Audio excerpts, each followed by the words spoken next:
Chapter 256 Former Lord of Divine Exotic City in the Imperial Study. Upon hearing Li Zuando's words, Yi Yan replied, I am not sure either. When I left that year, I hadn't seen Master make acquaintances with any great cultivator. He was also puzzled in his heart. He felt that Mystic Valley had extraordinary chi fortune. Su Han, who had disturbed the Taitsong dynasty's immortal cultivation world decades ago, was his senior brother. To this day, whenever he thought of Su Han, he couldn't help but feel emotional. Back then, he, Zhan Qin, and Su Han followed Guan to the Third Medicine Valley to cultivate. Who could have imagined that they would each achieve such accomplishments? Although Su Han's life or death was unknown, the commotion he caused had already proven his strength. They were no longer the insignificant minor cultivators they once were.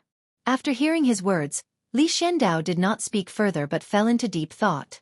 For a while, the imperial study was engulfed in silence.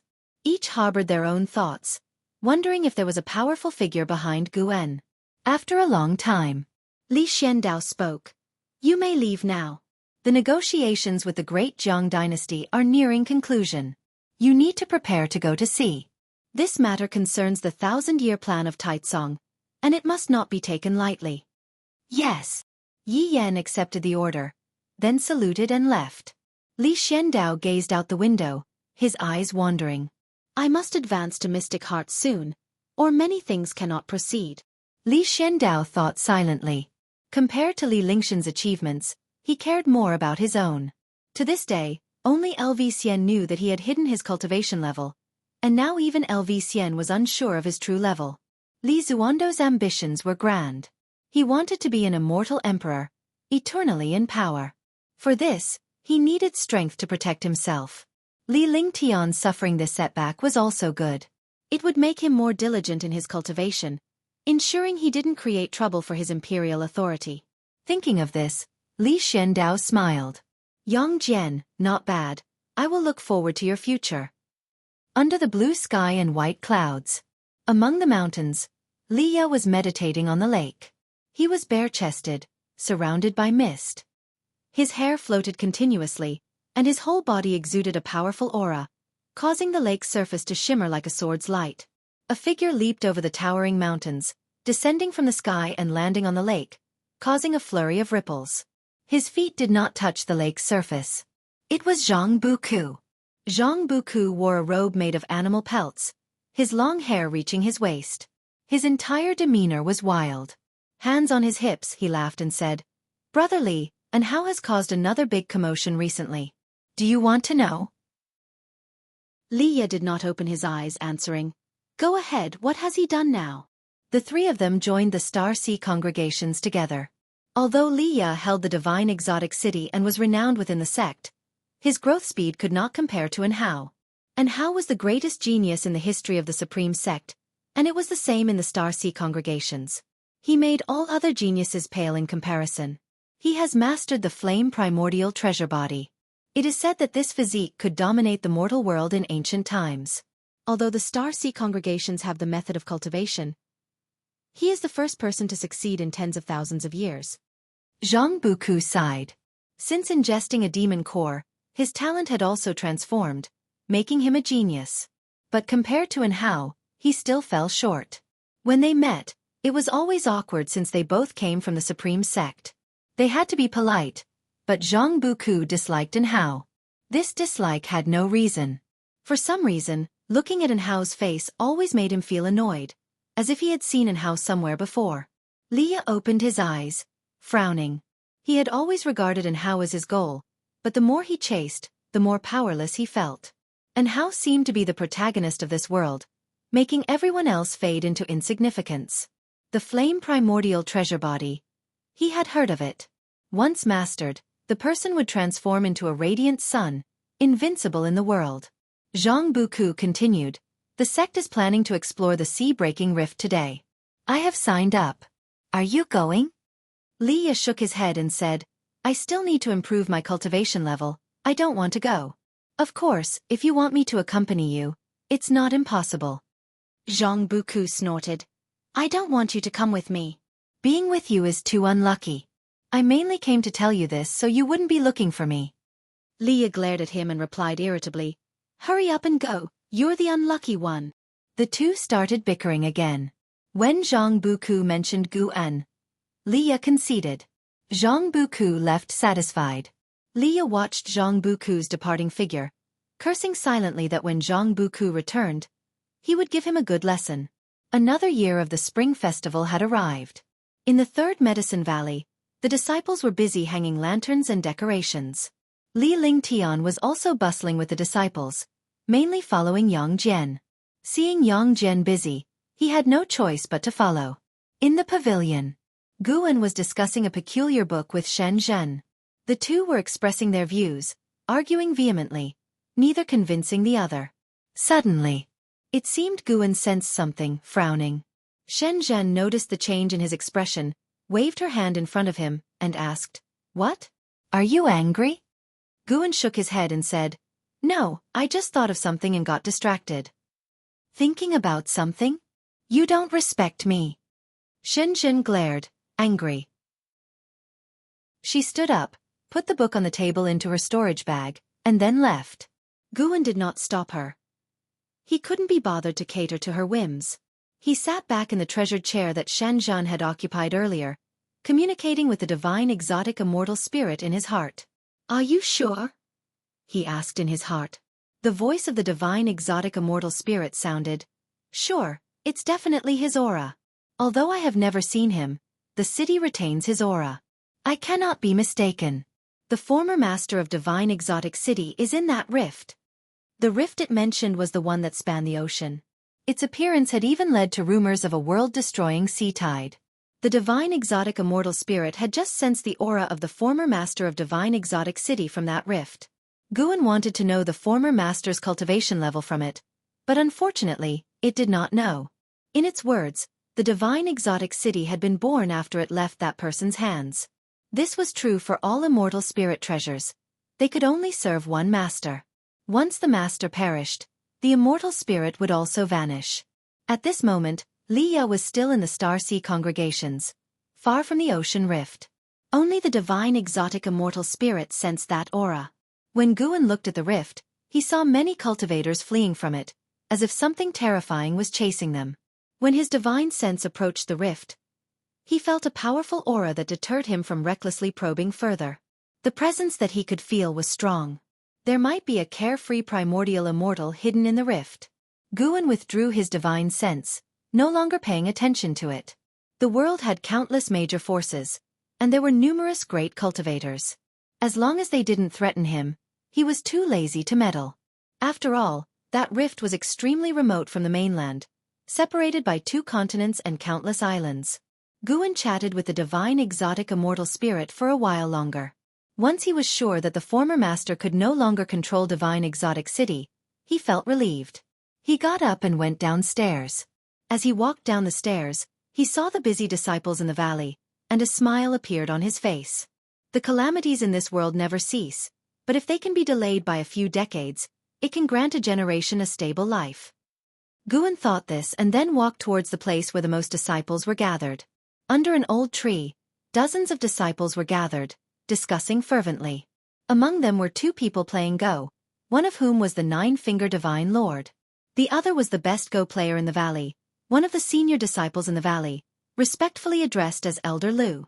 He had stayed in the Third Medicine Valley for 100 years, from youth to old age. Because of his modest cultivation talent, he never thought of leaving the valley. At this moment, Elder Lu was frowning deeply, with his right hand holding the Go piece trembling, hesitant to play. The 9-Finger Divine Lord's expression was calm, but he was internally sighing in relief. This old man's Go skills were too formidable. He almost lost. Since playing Go in the Third Medicine Valley, the 9-Finger Divine Lord had become fascinated with the game, feeling that it contained infinite mysteries similar to the essence of the heavenly Tao. Therefore, he frequently came to the Third Medicine Valley to play. Go was invented by Gu-en and had yet to be widely promoted. Currently, it was only popular in the Medicine Valley. Gu-en created Go merely out of boredom. He did not intend to promote it. Even in his past life, he was simply an enthusiast of the game. At this moment, Gu-en squeezed through the crowd and saw Elder Lu sweating profusely. He couldn't help but say, "Xiao Lu, why don't I play for you?" Shameless wandering immortal. Bullying my Medicine Valley mortals? Intolerable. Elder Lu looked up and saw it was Guen, then quickly stepped aside. The other disciples were excited. In their minds, Guen was the best Go player since he invented the game. As Guen sat down, the Nine-Finger Divine Lord smiled and said, "Little friend, do you think there is still a chance in this game?" Guen laughed. "If you came 3 moves later, there would indeed be no hope." The smile on the Nine-Finger Divine Lord's face froze instantly. A wandering immortal's prowess in Go lay in their ability to simulate countless possibilities in an instant, choosing the best moves.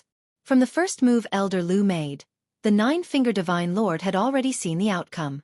Knowing the rules of Go, the Nine-Finger Divine Lord could surely win against ordinary folks. However, it was precisely because he could simulate countless possibilities that he appreciated the subtleties of the game. He did not play Go to win but to experience the process and comprehend his own Taoist sorcery within the game.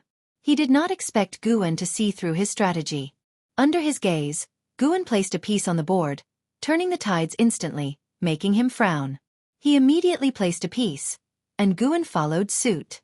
Unlike others who played slowly, these two played at lightning speed. They were competing in their ability to simulate. The disciples around them watched, barely daring to breathe. Li Lingtian also squeezed in to join the excitement. Seeing the aura of the two playing, he was interested in Go for the first time. One piece after another, the sound of pieces being placed formed a melody, exuding a sharp aura. Suddenly, the Nine-Finger Divine Lord paused, withdrew his hand hanging in the air, placed the piece down and said, "I lost." As soon as he said this, cheers erupted around them. Elder Lu wiped the sweat off his forehead, revealing a broad smile. The Nine-Finger Divine Lord stared at Guen, as if trying to see through him. Though this boy had an extraordinary aura, his cultivation and physique were not impressive. How did he manage to win? Chapter 257. Variables. Night fell, and fireworks rose in the Third Medicine Valley, brilliant and beautiful. The pavilion area was filled with dining tables, with over 1,000 people toasting and drinking, making for a spectacular scene.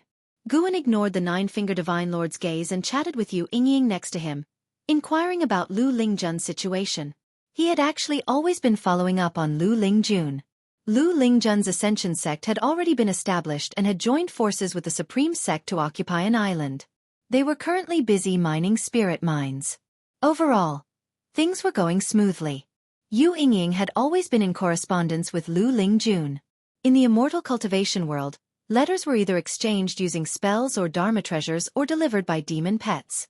Yu Yingying came from the Star Sea congregations and had communication means connected with the ocean. After chatting for a while, Guen took the opportunity to leave and went to the Mystic Valley to visit the disciples there. It wasn't until late at night when the disciples returned to their rooms that he went to the Nianchu cave to celebrate the festival with Tian Yaoer and the other 2 girls. Unlike others, Tian Yaoer and the 2 girls no longer had family. They would follow him for their whole lives, so every year during festivals, Guen would never forget them. While enjoying the delicacies, Guen was also concerned about Tian Yaoer's cultivation. Tian Yaoer had now reached the 6th level of the divinity transformation realm. It was not slow progress at all. She was already talented, and with the continuous consumption of medicinal herbs and elixirs, her cultivation progressed rapidly. More than her cultivation level, Guen was more concerned about her achievements in the primordial earth immortal skill and the limitless freedom step. Cultivation level is the main trunk of the tree, but spells and divine skills are the branches and leaves. Both are indispensable.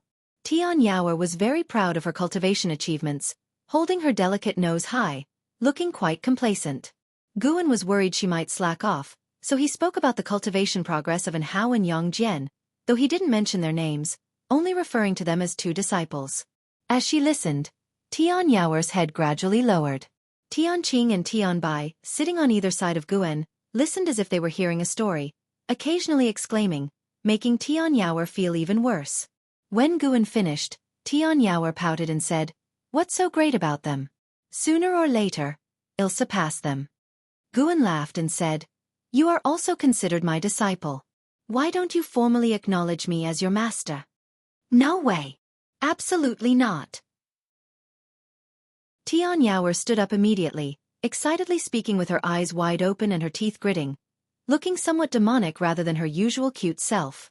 Guan helplessly said, "Why are you so agitated? If not, then not. I am unwilling to accept anyway." Tian Yaoer sat down and turned her head away. Tianqing chuckled and said, "The young lady doesn't want to be a disciple. She wants to be the mistress." Hearing this, Tian Yaoer's pretty face turned a bright red. She wasn't angry, and Guan noticed that she stealthily gave a thumbs up to Tianqing, a very concealed action hiding under her sleeves. Tian Bai joined in the fun, teasing Tian Yaoer. Tian Yaoer tried to clear it up, but the more she explained, the worse it got. Guan watched their staged performance and secretly sighed. Looks like I need to help them improve their acting skills in the future. It's too clumsy. It won't be reliable to let them handle tasks. That night, at their persistent request, Guan chose to stay overnight. Under the tree, Guan leaned against the trunk, holding a book in his hands. Tian Yaoer was reading Journey to the West, but her mind was entirely on him. She looked at the mask on Guan's face, wanting to take it off but afraid Guan would get angry. Though their relationship was already close, she always feared losing everything. Even when acting spoiled, she gauged Guan's tone, afraid of his displeasure.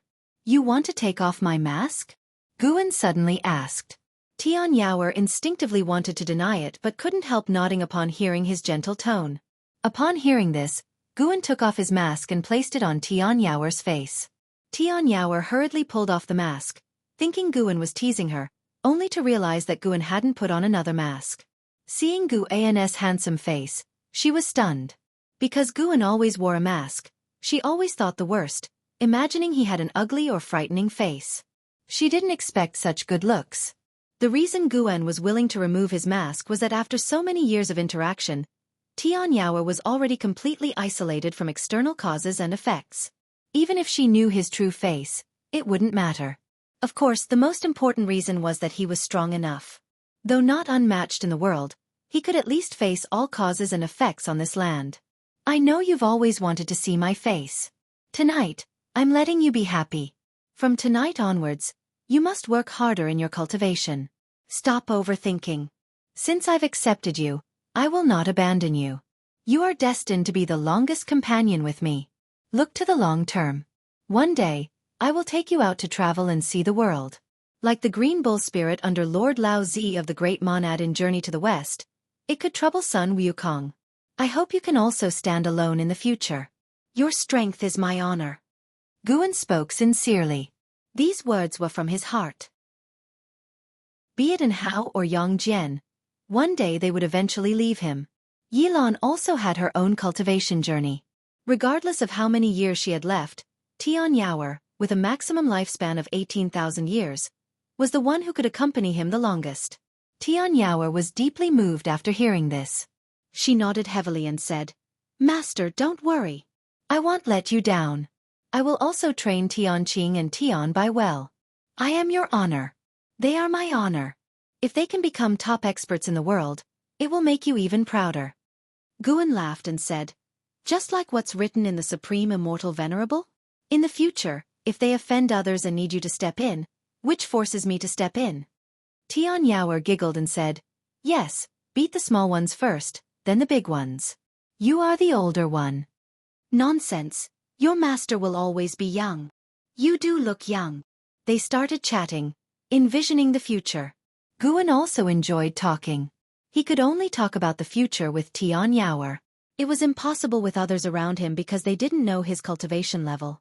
Even if they knew, how could mortals talk about the future with immortals? It's not that he didn't want to, but it was hard to connect on the same level. The next morning, Guan arrived at the Third Medicine Valley.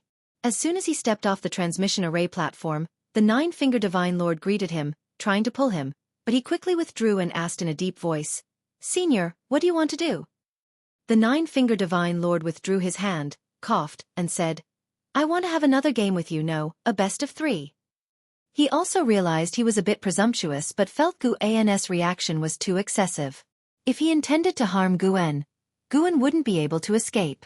Little did he know, Guan wasn't afraid of being harmed by him but was afraid of accidentally shocking him to death. In the face of Taoist gang primal energy, the Nine-Finger Divine Lord and Guoguhong made no difference. "All right, let's play." Guan said with a stern face. The Nine-Finger Divine Lord didn't mind and turned to lead the way. Today, I'll defeat you utterly, Guan thought to himself. The Nine-Finger Divine Lord had almost cost him a wandering immortal's life and must be properly punished. Half an incense stick's time later. Guan stood up and stretched. The disciples around noticed the Nine-Finger Divine Lord's grim face and dispersed, leaving only the two of them under the tree. The Nine-Finger Divine Lord stared at the chessboard, his eyes vacant. He couldn't accept this reality. In the distance, Li Lingtian stood beside Yang Jian, curiously asking, "Who is that Taoist? He seems quite extraordinary." Yang Jian replied, "He is an elder of the Supreme Sect. Do you think his background is significant or not?" After speaking, he turned around and continued sweeping the grounds.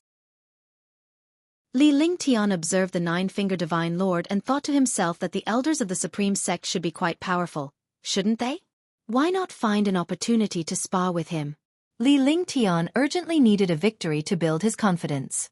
The cultivation of other disciples in the valley was too weak to mention. He couldn't bypass Yang Jian to challenge Guan, so he set his sights on the Nine-Finger Divine Lord. This old man liked playing chess with mortals. Maybe he could also spar with him, a junior. He could ask him to suppress his cultivation realm to the core formation realm. He wanted to see if he could fight across realms. Although losing to Yang Jian deeply frustrated him, he didn't think he lacked talent. He just chose the wrong opponent. He didn't believe he could choose wrong twice. If he couldn't even beat senior brother Gu in chess, then he surely wouldn't be better in combat. Thinking of this, Li Lingtian showed a silly smile on his face. Under the tree, the Nine-Finger Divine Lord lifted his head and looked at Guan, asking in a deep voice, "Impossible. I shouldn't have lost to you. Who exactly are you?" He was a wandering immortal. Why did he lose? Guan looked up and smiled smugly, saying, "I am an immortal. What do you say to that?" "An immortal?" "Exactly. You can call me the chess immortal." "Get lost. TC." Guan turned and left, his sleeves brushing away. Watching his back, the Nine-Finger Divine Lord revealed a bitter smile. No matter how he looked at it, Guan didn't seem like a disguised great cultivator. Though his cultivation was at the level of a wandering immortal, his vision far surpassed that realm. He couldn't help but shift his gaze back to the chessboard. Could it be that he hadn't truly understood the game of Go? Even after deducing countless possibilities. So what? Go was all about variability. The Nine-Finger Divine Lord furrowed his brows, falling into deep thought. Spring passed and summer came, and the temperature of the world continued to rise. On this day, Guan brought Yang Jian and Li Lingtian to Tianya Valley. He rode on the back of the Blood Prison Great Saint's bull, slowly moving forward. Li Lingtian followed behind, dispirited. Obviously they could fly, but instead they had to walk. Was senior brother Gu intentionally tormenting him? But seeing Yang Jian walk calmly, he could only endure. He couldn't lose to Yang Jian in this regard. Rumble, thunder roared in the distance, and Li Lingtian turned back to see storm clouds churning on the horizon. Yang Jian seemed to sense something, stopped, turned back to look, and frowned deeply. Li Lingtian walked over and asked in confusion, "What's wrong?" Yang Jian ignored him, turned, and followed the Blood Prison Great Saint.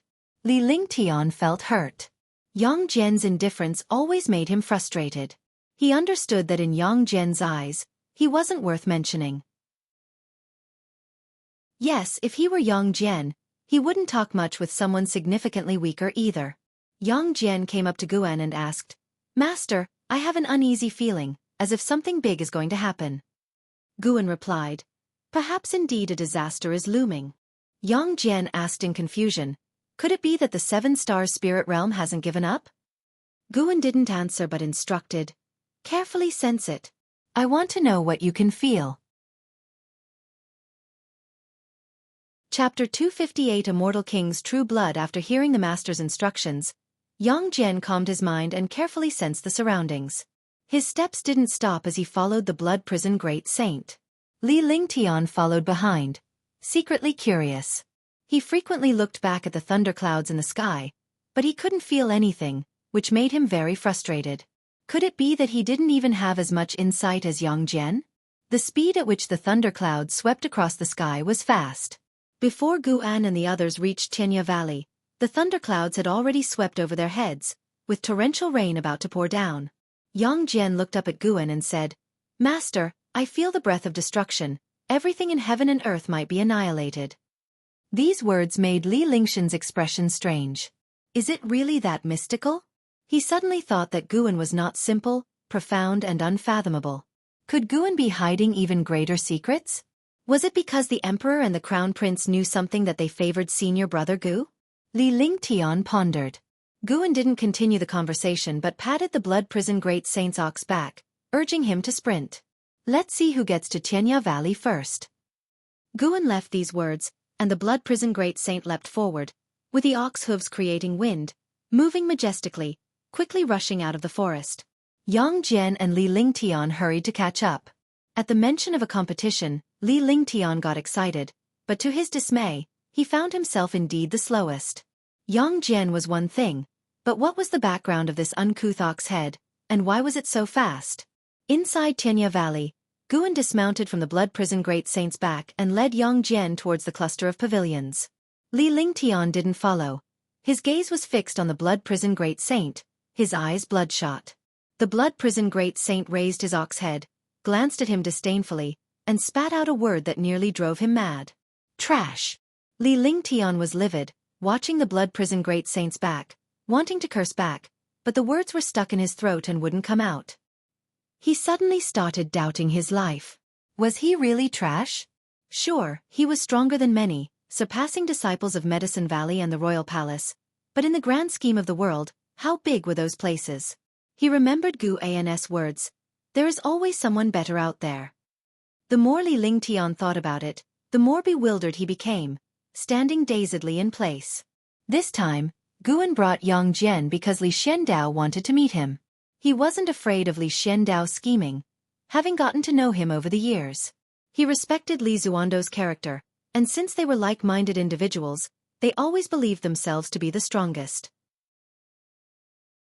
When Li Xiandao saw Yang Jian, he was amazed by his talent and growing fond of him. He was very enthusiastic in his questioning, showing extreme concern, which Guan thought surpassed his previous treatment of himself. When Li Lingtian entered the courtyard and saw this scene, he felt even worse. After chatting for over an ancient hour, Li Xiandao decided to give Yang Jian a gift, asking what he wanted. Yang Jian instinctively looked at Guan, which intrigued Li Xiandao. What had Guan done to enamor Yang Jian like this? He had always believed that someone more formidable was behind Guan, and that Guan was just a guise. He had suspected Guan of hiding his strength, but having known him since the age of 15, nothing could have been faked. Knowing Li Zuando's identity, Yang Jian said, "I would like a weapon I can wield comfortably, heavier but not too large." Li Xiandao laughed. "Are you serious, Yang Jian?" Yang Jian, showing an embarrassed look for the first time, nodded in agreement. Li Xiandao immediately agreed, promising to give him a satisfactory weapon within 3 years. In the end, Li Xiandao didn't extend any invitations or try to recruit Yang Jian. Guan, who had earlier considered recruiting Yang Jian for the military, realized he had been overthinking. As Guan prepared to leave, Li Xiandao instructed Li Lingtian to continue following him. Guan didn't refuse, thinking that in the third Medicine Valley with so many people, one more mouth wouldn't matter. Li Xiandao likely didn't expect him to guide Li Lingtian in anything specific. Cranes flew across the sky in rows, and the sea breeze blew into the immortal-seeking island. Guan walked through the streets with Yang Jian, and Hu Shaojian led them beside Guan. Today marked Guan's first time bringing Yang Jian to immortal-seeking island, where Yang Jian looked around in amazement, finding everything novel. He was curious about how far this island was from the supreme sect. Guan instructed Hu Shaojian to introduce immortal-seeking island to Yang Jian. Hu Shaojian enthusiastically complied, leaving a good impression on Yang Jian. The more Yang Jian learned about immortal-seeking island, the more astonished he became. Compared to the supreme sect, immortal-seeking island seemed like a place of true immortals, with so many immortals coming and going frequently. As Hu Shaojian introduced the island, he also guided Guan to purchase high-rank medicinal herb seeds. 2 ancient hours later, Guan brought them to Sage Tang Hai's residence. Over the years, Hu Shaojian had become one of Guan's people. During Guan's absences, Sage Tang Hai had taken good care of him, so he was familiar with the residents. Today, many immortal path cultivators were in the residence, with more than 10 loose immortals and over 40 in the Nirvana realm. These cultivators were Sage Tang Hai's friends, who were all familiar with Guan. Not only was Guan a loose immortal, but his wealth was also astonishing. When discussing medicinal herb transactions on Immortal Seeking Island, Meng Lang's name often came up, making many speculate he had a powerful force behind him. Otherwise, why would he need such a vast amount of medicinal herbs? The great cultivators were very enthusiastic toward Guan's disciple, offering various meeting gifts. Guan had Yang Jian accept them all, as he was equally generous when these cultivators brought their disciples to visit, reciprocating the gesture. Soon, the three of them sat down at their own table. Hu Xiaojian whispered, "The sea-breaking rift has brought calamity. It is said that a peerless evil demon is hidden within. Countless cultivators have perished in the seabed, and its true identity remains unknown." Guan asked, "Have the great sects taken any action?" He could see the situation at the sea-breaking rift, where many cultivators and demons were heading right now. The sea-breaking rift, known as the sign of the world-destroying sea tide, is also believed by many to hold opportunities since heaven and earth had been submerged by the ocean numerous times. Each time, an era's immortal cultivation civilization sank to the seabed. Yes, there's action from the Star Sea congregations and other great sects, but there's been no success. Instead, more people are dying, Hu Xiaojian continued.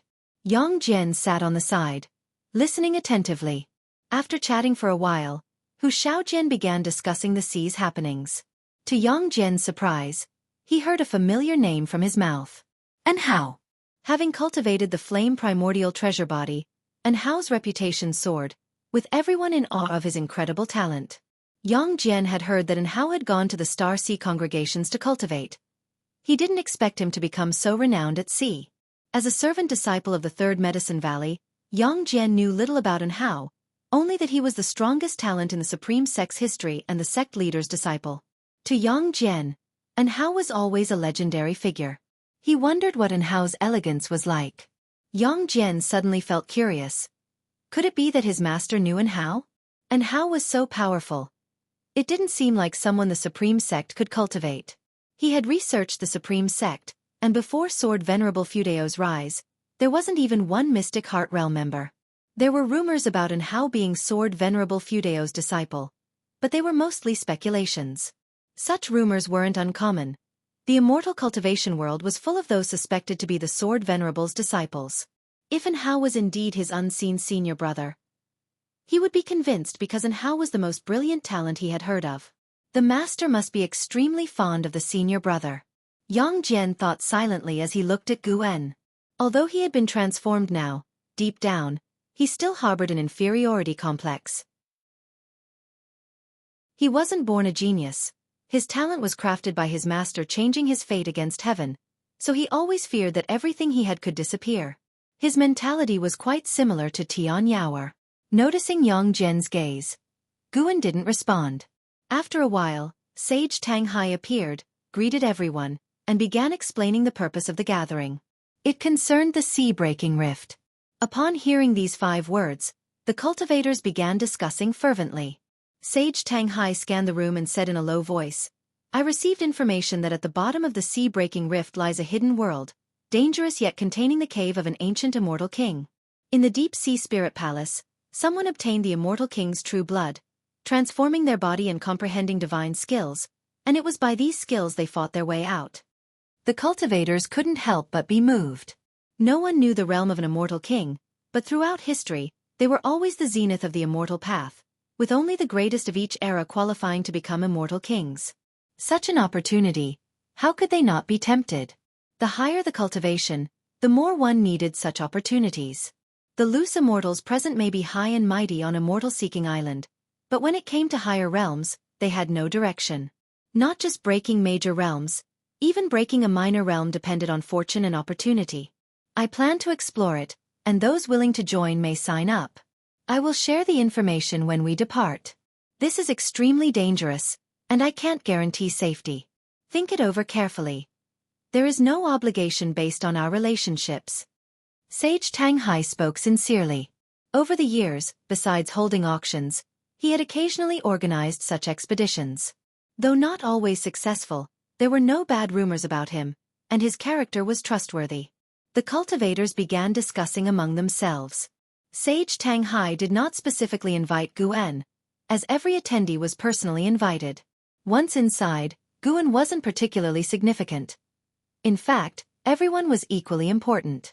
Ultimately, Guan didn't sign up, while a third of the attendees did, while more chose to avoid the risks due to their long lifespans. After the gathering concluded, Guan led Yang Jian back. Returning to the third Medicine Valley, Yang Jian still felt like it was a dream.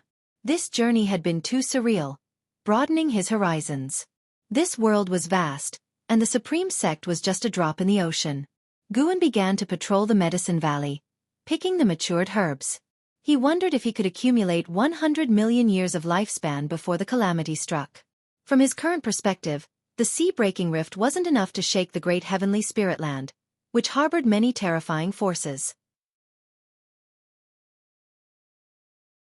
Chapter 259 Reincarnation. What Guan saw and heard on Immortal Seeking Island was just a microcosm of the great forces at sea.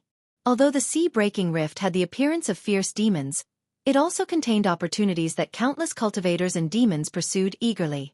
However, as long as this matter didn't affect Guan, he was too lazy to care. Even if people he knew ventured into the sea-breaking rift, he would not stop them. Everyone had their own choices, and during the previous calamities on the continent, many people he knew were also involved. Opportunities were always obtained through struggle and adventure. When the ocean raised storms, the 155-year-old Guan was still living a farming life. Occasionally, he used his divine sense to look at the sea-breaking rift and then at outer heaven. The influence of this sea-breaking rift was great. Guan saw that recently more and more heaven and earth-flying immortals had returned from outer heaven. There were also increasing conflicts on the ocean. When someone brought out treasures from the sea-breaking rift, the bloodshed had already begun. Moreover, Guan noticed a special situation that added more variables to this catastrophe and made him more wary of the sea-breaking rift. The time came to late autumn. Guan was chatting with Yi Lan. The two of them stood in front of a wooden fence, watching the disciples sweep away the fallen leaves. Unifying the world is a good thing.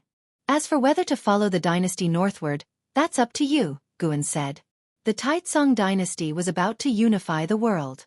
Li Xiandao invited the Supreme Sect to send people north to discuss with the great Zhang dynasty, firstly to show support, and secondly to go north together and establish a base in the former demon lands.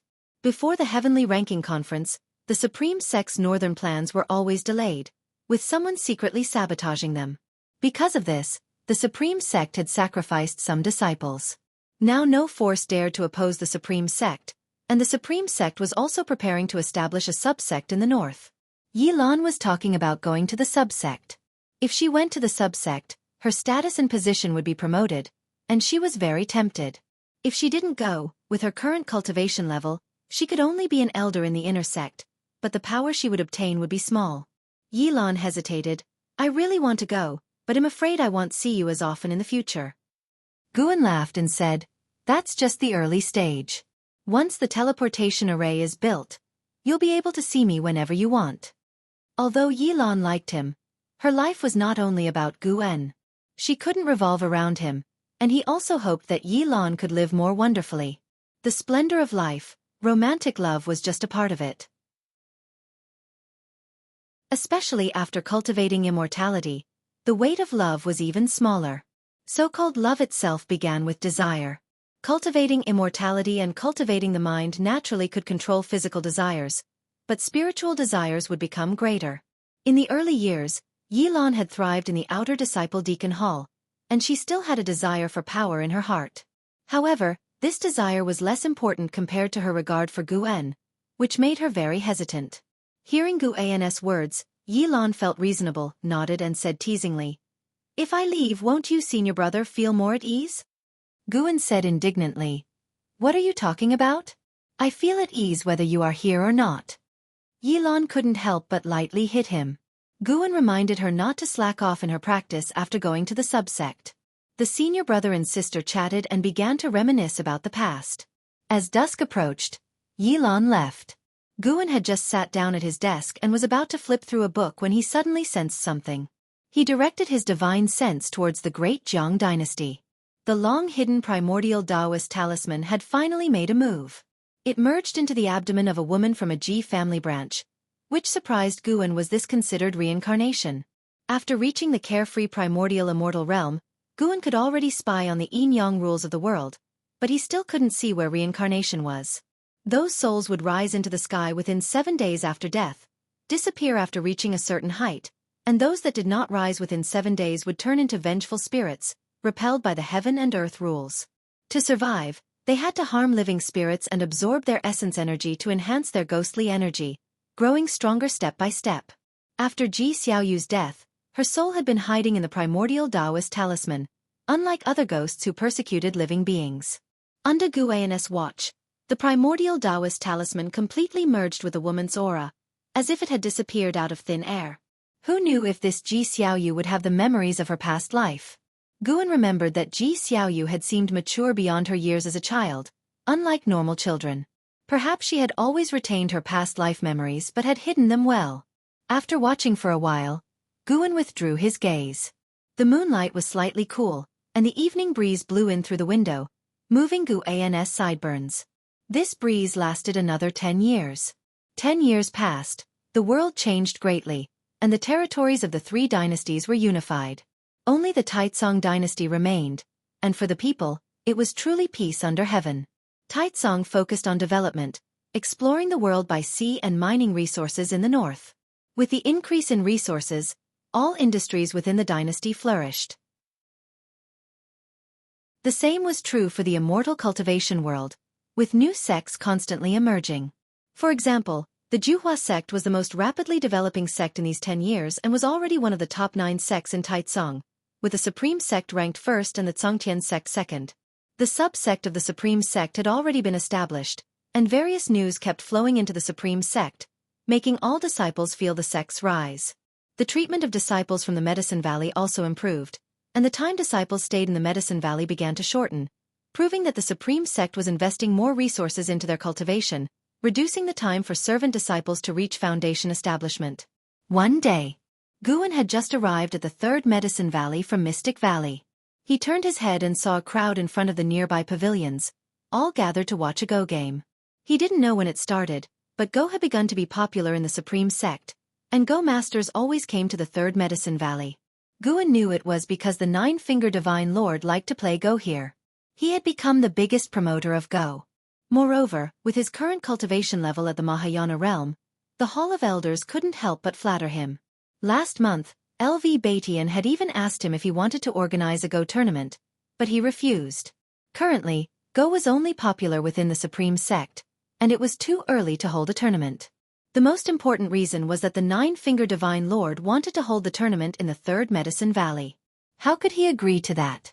Wouldn't that affect him planting medicinal herbs? Guan only watched for a while before heading towards his pavilion.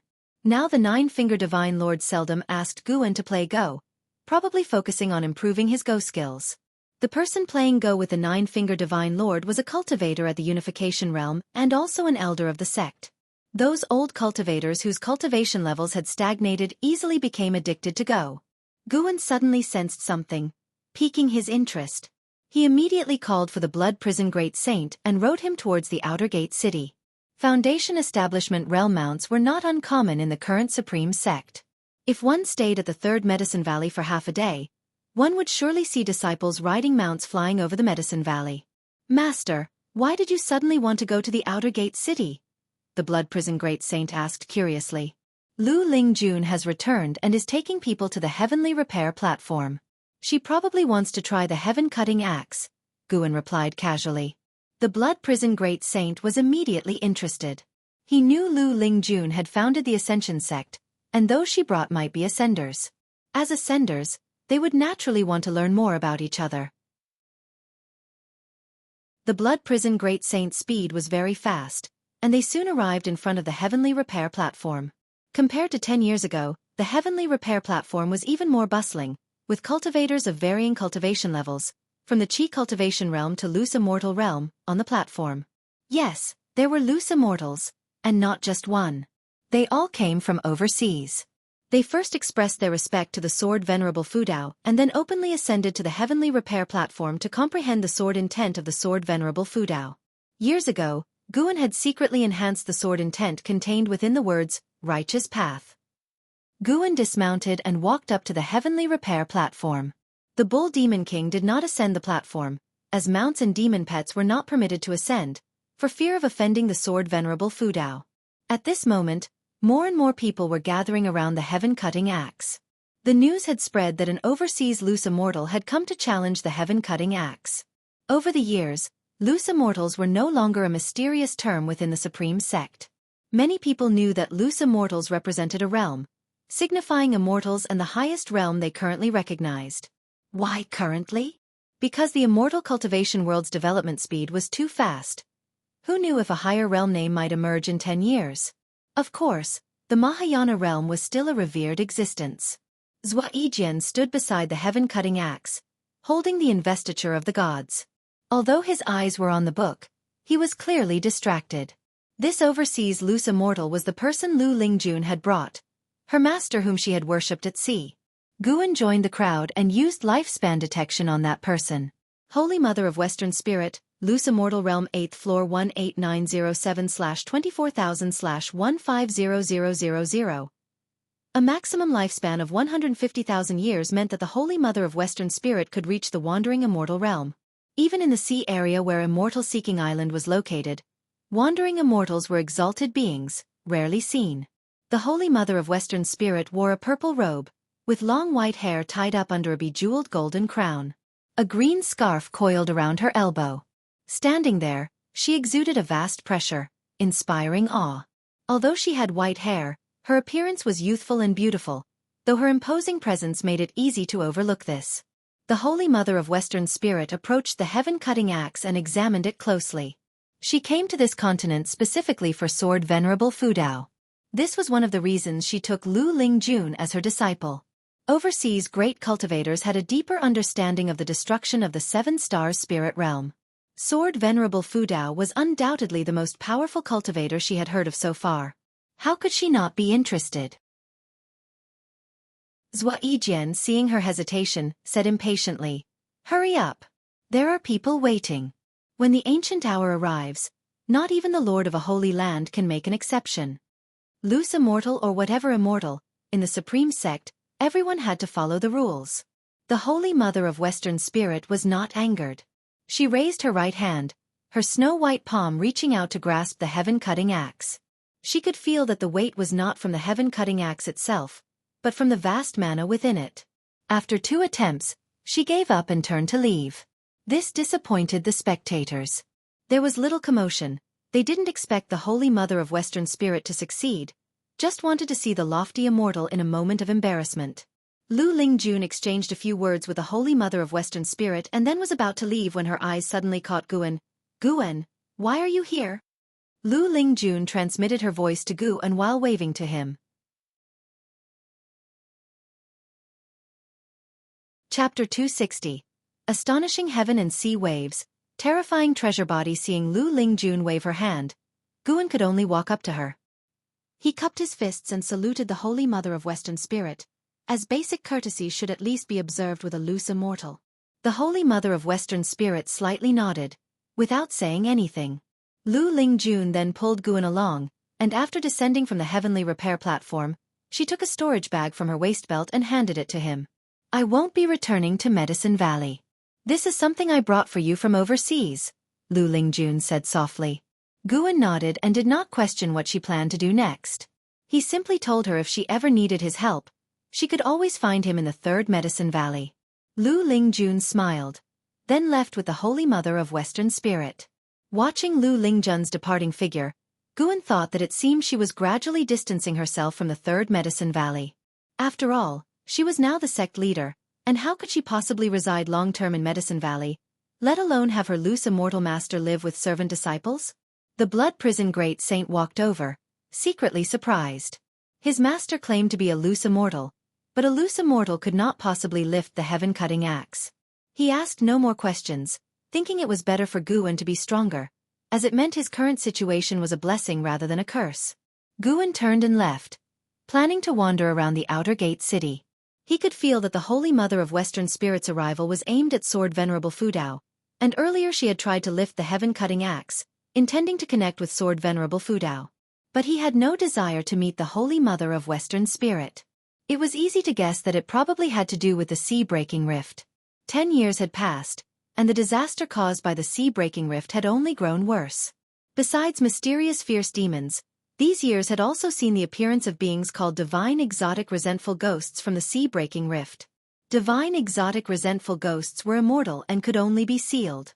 There were sects that had been massacred by these beings. The most fearsome thing was that a wandering immortal great cultivator from the Star Sea congregations had ventured into the sea-breaking rift, turned into a divine exotic resentful ghost, returned to the sea, acted recklessly, and slaughtered countless souls, forcing the Star Sea congregations to use immortal path supreme treasures to suppress him. Various rumors about the sea-breaking rift began to spread. Li Ya, who owned Divine Exotic City, was also being pressured, with many wanting to take his Divine Exotic City. But fortunately, the Star Sea congregations were strong enough to protect him. However, he had lost his freedom and was unable to leave the Star Sea congregations without permission. While the sea was a scene of bloody turmoil, the mainland remained tranquil, with everything harmonious, at least within the Supreme Sect. Guan sought out his friends in the outer sect for a drink, discussing upcoming interesting events or the romantic tales of the sect's aristocracy. The Supreme Sect was now very open, unlike the tense atmosphere of the past, and lower-level disciples discussing the great cultivators would not face retribution as a result. The noble families now cherished their reputations, fearing any scandal that would get them expelled from the Supreme Sect. With Sword Venerable Fudao present, the Supreme Sect had to abide by the rules of the righteous path. Of course, this was only within the Supreme Sect. If one offended a sect aristocrat, they might not act within the sect, but outside it, anything could happen.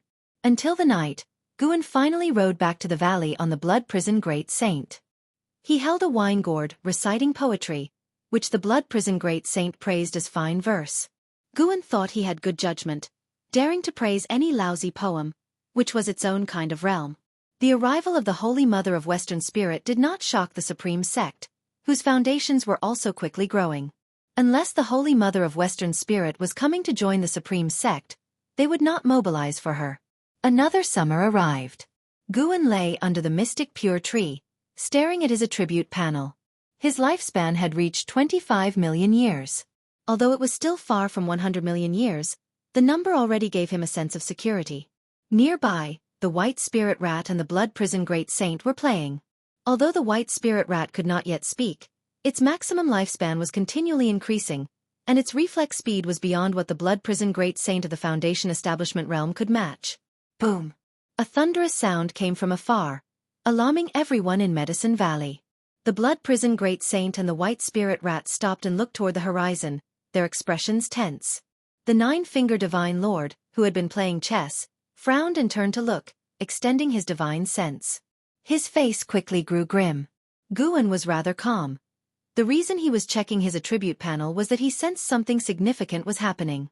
Before the loud noise, a powerful force had erupted from the bottom of the sea-breaking rift, causing immense waves on either side. The waves continued to escalate and were now reaching a height of 300 zhang as they surged toward the mainland, growing larger all the time. A large number of cultivators were rushing to the scene, trying to prevent the catastrophe. Guan sensed a massive amount of eerie energy rising from the depths of the sea-breaking rift, predicting the emergence of divine exotic resentful ghosts.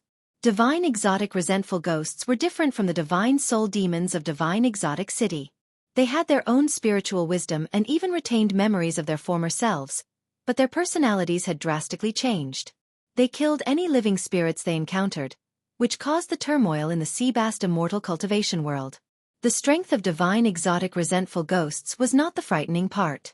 The terror lay in their retained spiritual wisdom and memories, all of which had now turned against living spirits, hence the widespread fear. Having spiritual wisdom meant they could establish rules and even pose the possibility of overturning the mortal world.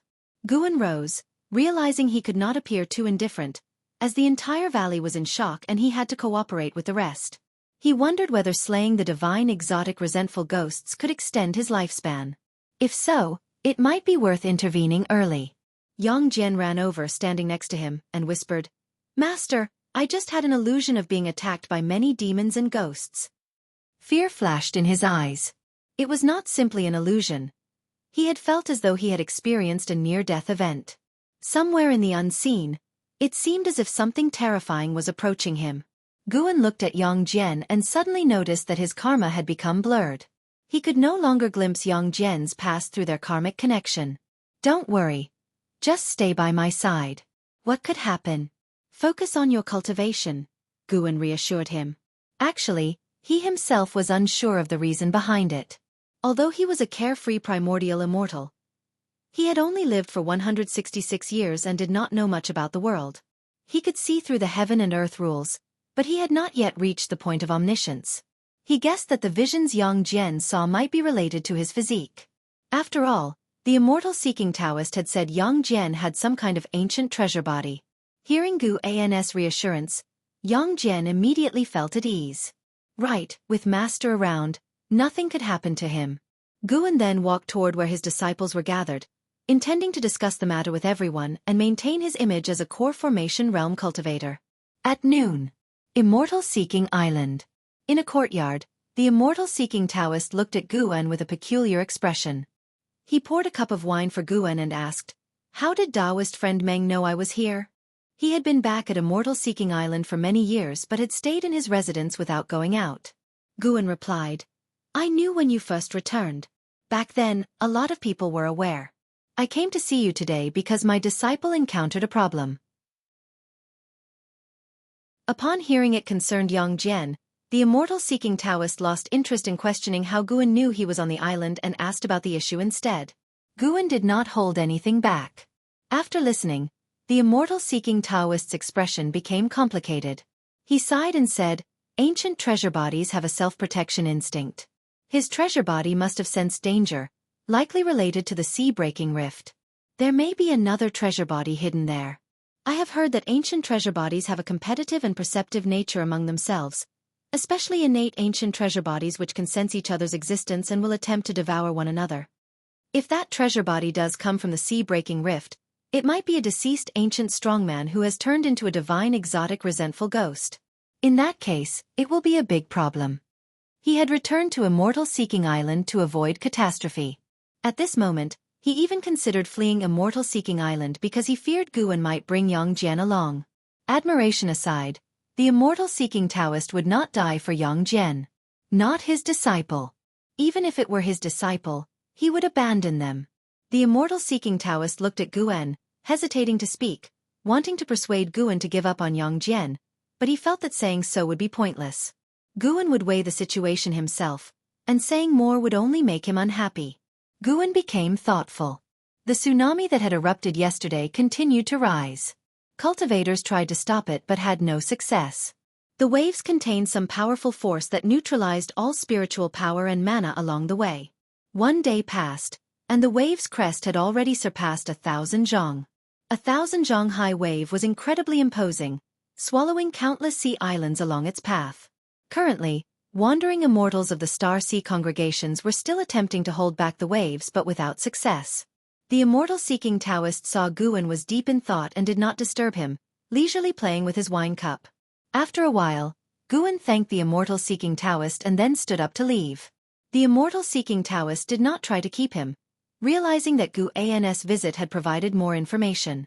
The thought of an ancient treasure body reaching completion and emerging filled him with dread. No, he had to escape. Chapter 261. The Unstoppable Catastrophe. After returning from Immortal-Seeking Island, Guan did not tell Yang Jian about the mutual devouring of the ancient treasure bodies to avoid worrying him. If an ancient treasure body had truly transformed into a divine exotic resentful ghost, it would not be something Yang Jian could handle. As his master, Guan naturally had to step in. Since he had to take action, he saw no need to make his disciple worry. The Supreme Sect dispatched a great cultivator to fly towards the direction of the sea-breaking rift, and news of the terrifying sea tide quickly spread. Guan continued his regular routine, pretending to be unaware of this matter. While the disciples of the Medicine Valley were busy working and cultivating, the ocean had already entered a cataclysm. If viewed from above, one could see that with the sea tide at the center, Cultivators were continuously flocking from all directions, creating a spectacular scene. While inspecting the medicine garden, Guan saw several heaven and earth flying immortals flying by, not just one. The sea waves continued to surge. On the boundless ocean, the waves swept across like a mountain range. In front of this mountain range, countless cultivators formed a line, continuously casting spells to block the waves. Unfortunately, their spell and divine skills only caused splashes and could not disperse the waves. The number of cultivators continued to increase, but no matter how many there were, they could not shake the momentum of the waves. Qi Jiuxiao of the Star Sea congregations also came with his master Qi Bei to assist. Despite giving his all, he couldn't resist the waves' power. Damn it! Who on earth is stirring up trouble within these waves? Qi Jiuxiao cursed angrily, but none of the Star Sea congregation's cultivators nearby answered him. They were all very nervous. Only those who truly cast spells to block the waves could feel the terrifying power contained within. Qi Bai's voice came from a distance. It doesn't matter who is causing trouble. We must stop this. Countless beings with low cultivation levels are on the continent behind us. The Star Sea congregations must protect them. Qi Jiuxiao understood this principle. He was merely complaining, but his hands did not stop moving. Suddenly, Qi Jiuxiao felt a vast aura coming from behind, causing his mana to pause for a moment. Whoosh! A gust of fierce wind howled, startling the cultivators to instinctively turn their heads to look. Qi Jiuxiao did the same, widening his eyes. He saw thunderclouds unfold in the sky, and at the end of the cloud stood a massive flag, 10,000 feet high, as if its top had touched the sky. Any living being appeared insignificant before this flag. Qi Jiuxiao recognized the origin of this flag with just one glance. It was the Immortal Path Supreme Treasure of the Star Sea congregations. The Star Sea Primordial Unity Banner. The black flag seemed to contain a vast star sea, with starlight twinkling, making anyone who looked at it become deeply immersed, unable to extricate themselves. With the appearance of this flag, the morale of the Star Sea congregation's cultivators soared. Cultivators from other sects also inquired about it. Upon learning that it was the Immortal Path Supreme Treasure, the Star Sea Primordial Unity Banner, every cultivator felt excited. Now we are secure. This is an Immortal Path Supreme Treasure. The legendary Star Sea Primordial Unity Banner, just the sight of it strikes fear. With the Immortal Path Supreme Treasure out, we can certainly block these waves. After the Seven Stars Spirit Realm disbanded, only the Star Sea congregations are the true rulers of the sea area. Their ability to directly bring out the Immortal Path Supreme Treasure proves their determination to protect the ocean, worthy of the Righteous Path's reputation. The cultivators discussed, their gazes fixated on the towering Star Sea Primordial Unity Banner, their eyes filled with hope. The Star Sea Primordial Unity Banner suddenly unleashed a terrifying wave of energy, sweeping through the clouds. The sea of stars on its surface lit up with countless streams of celestial light, as if rain of stars crossed the sky, crashing towards the majestic and magnificent sea waves. Far away in the Third Medicine Valley, Guan looked up, noticing the appearance of scattered rays in the sky. With a glance, he could tell that it was an anomaly caused by the Immortal Path Supreme Treasure. As expected of an Immortal Path Supreme Treasure on par with the Seven Stars Mirror. Under Guan's gaze, the unstoppable waves were dispersed by the power of the Star Sea Primordial Unity Banner. Countless cultivators were thrown off, the splashes reaching the sky, and the sea surface was pressed into a spectacular hollow, a stunning sight. At this moment, Guan felt a strange force emerging from the sea-breaking rift, surging along the sea, raising waves even higher than before, as if it would drown the celestial Star Sea Primordial Unity Banner. Cultivators from all directions were stunned and quickly mobilized their mana to resist. Guan's divine sense looked farther away. The sea-breaking rift raised two wave masses, moving in opposite directions. The waves on the other side were also met with countless cultivators joining forces to block them, but to no avail. As the waves advanced, their length continued to grow, forming what indeed could be a world-destroying sea tide. Guan watched for a while before withdrawing his divine sense. The dual waves attracted more and more great cultivators, giving him a chance to observe the foundation of the great heavenly spirit land. When he returned to the pavilion, he saw Nine-Finger Divine Lord standing by the wooden railing, staring north in silence. Guan approached and asked what he was thinking about. Nothing much. Nine-Finger Divine Lord shook his head. He was naturally focused on the ocean's calamity. Seeing that Nine-Finger Divine Lord did not wish to elaborate, Guan did not press further. He simply nodded and walked away. Nine-Finger Divine Lord suddenly turned to him and asked, Valley Master, if your loved ones turned into monsters that harm all beings, what would you choose to do? Guan halted, turned to look at him, and thought for a moment. If they were truly my loved ones, I wouldn't shield them, but neither would I become their enemy. If they insist on killing me, I would fight to the death. Nine-Finger Divine Lord chuckled after hearing this and said, It's not that simple. Your answer lacks struggle. Indeed, it's not that simple, but why ponder over it? The only thing one can truly control is oneself, right? Guan retorted. Did Nine-Finger Divine Lord have loved ones that had turned into divine exotic resentful ghosts? Judging by Nine-Finger Divine Lord's lifespan, he certainly had a story. Nine-Finger Divine Lord sighed. Yes, one can only control oneself. Even cultivators are the same. The more one tries to control, the more one deviates from the path of immortal cultivation. The two chatted casually, with Nine-Finger Divine Lord's words filled with sorrow yet lacking specifics. Soon, they turned their conversation to the game of Go. Meanwhile, in a residence in the main city of the sect, Lu Lingjun and the Holy Mother of Western Spirit sat across from each other in the courtyard. At this moment, the Holy Mother of Western Spirit looked at a copper mirror on the table, frowning deeply. In the mirror was a blurry figure, seemingly saying something. After the figure in the mirror disappeared, the Holy Mother of Western Spirit put the copper mirror into her sleeve. Although Lu Lingjun sat next to her, she did not hear the figure's words. She couldn't help asking, Master, who were you speaking to just now? The Holy Mother of Western Spirit took a deep breath and said, An elder of mine. I asked him about the path of this catastrophe. He advised me to leave early to avoid it. Upon hearing this, Lu Lingjun's brows furrowed.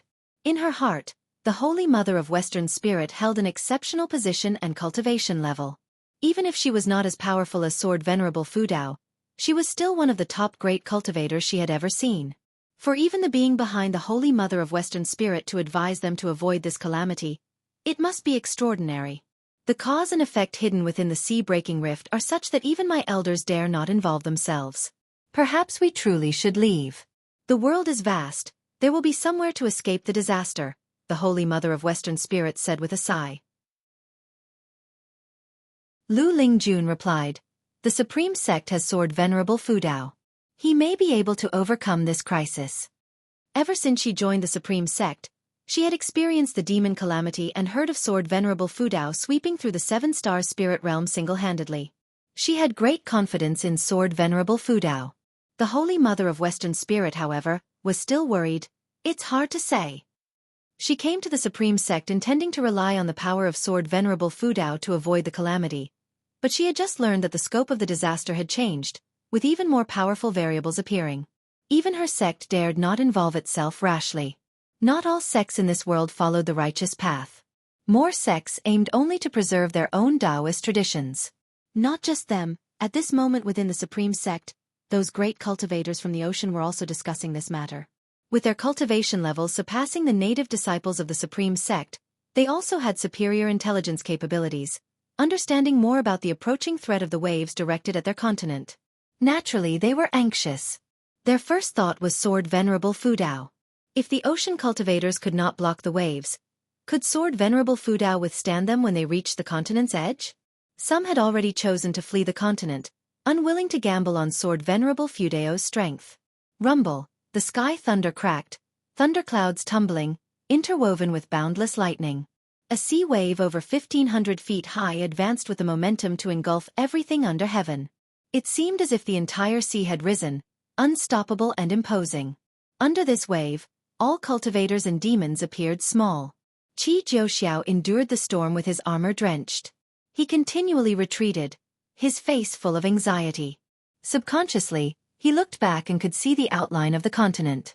At this rate, countless lives would be buried in the sea tides. This water was not ordinary seawater. It contained some strange and powerful force.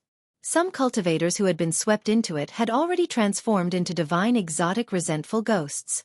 Thinking that the entire continent's beings might turn into divine exotic resentful ghosts made Chi-Jiuxio's scalp tingle.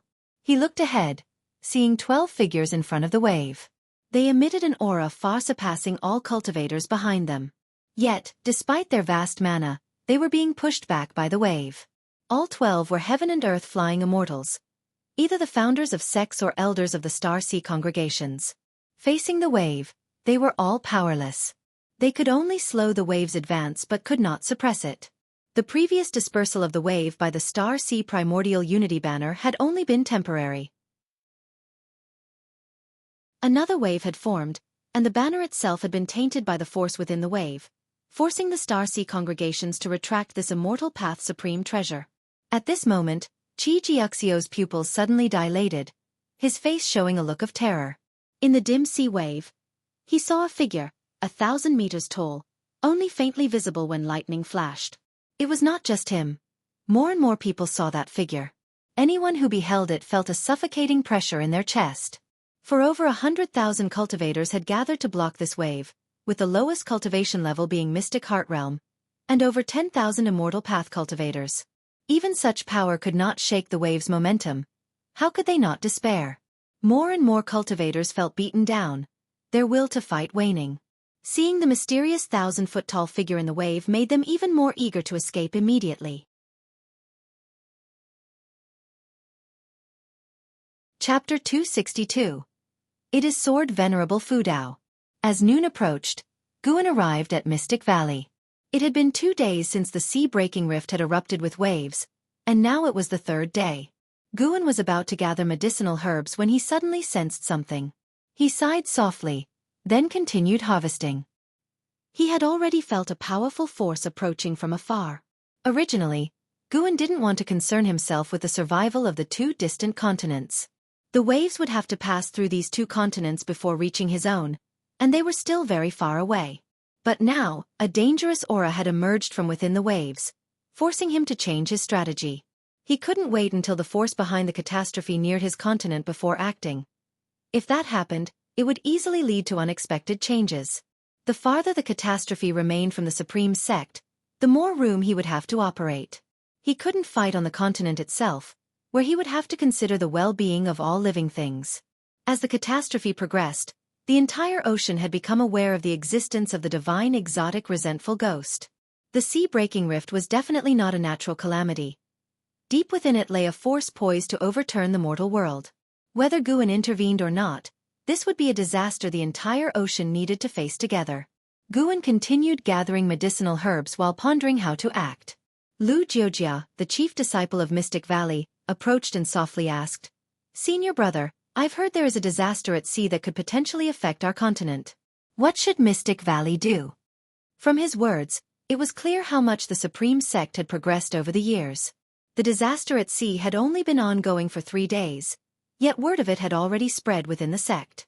In the past, let alone 3 days, as long as the disaster didn't make landfall, inner sect disciples could go their entire lives without knowing. Naturally, we should adhere to our duties, cultivate diligently, and provide the best medicinal herbs. That is the greatest responsibility we can bear, Guan replied nonchalantly. Lu Jiujia nodded. In truth, he just wanted to gauge his senior brother's attitude. After all, his senior brother had connections within the inner sect and would certainly know more than they did. Since his senior brother was unperturbed, he saw no reason to worry and could reassure the valley's disciples.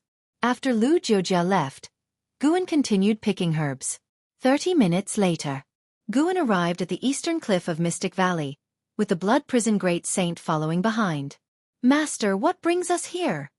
the Blood Prison Great Saint asked curiously, noticing Guan playing with a leaf. Guan stood at the edge of the cliff, looking toward the horizon. "To stop the disaster at sea," he replied. Upon hearing this, the Blood Prison Great Saint's eyes widened. He took a step forward and asked, "How will you stop it? Didn't you say the catastrophe was far from us?" Guan grasped the leaf with his left hand and pressed his right hand against the Blood Prison Great Saint's ox head. In an instant, the Great Saint's expression changed drastically, his eyes widening in shock as the image of a terrifying wave appeared in his pupil reflection. He saw the scene that Guan's divine sense had captured. At that moment, In front of the massive waves, countless great cultivators were besieging a terrifying figure 1,000 feet tall. It was a humanoid monster, wearing only pants and bare-chested. Its entire body was dark, covered with blood-red scars, as if it might split apart at any moment.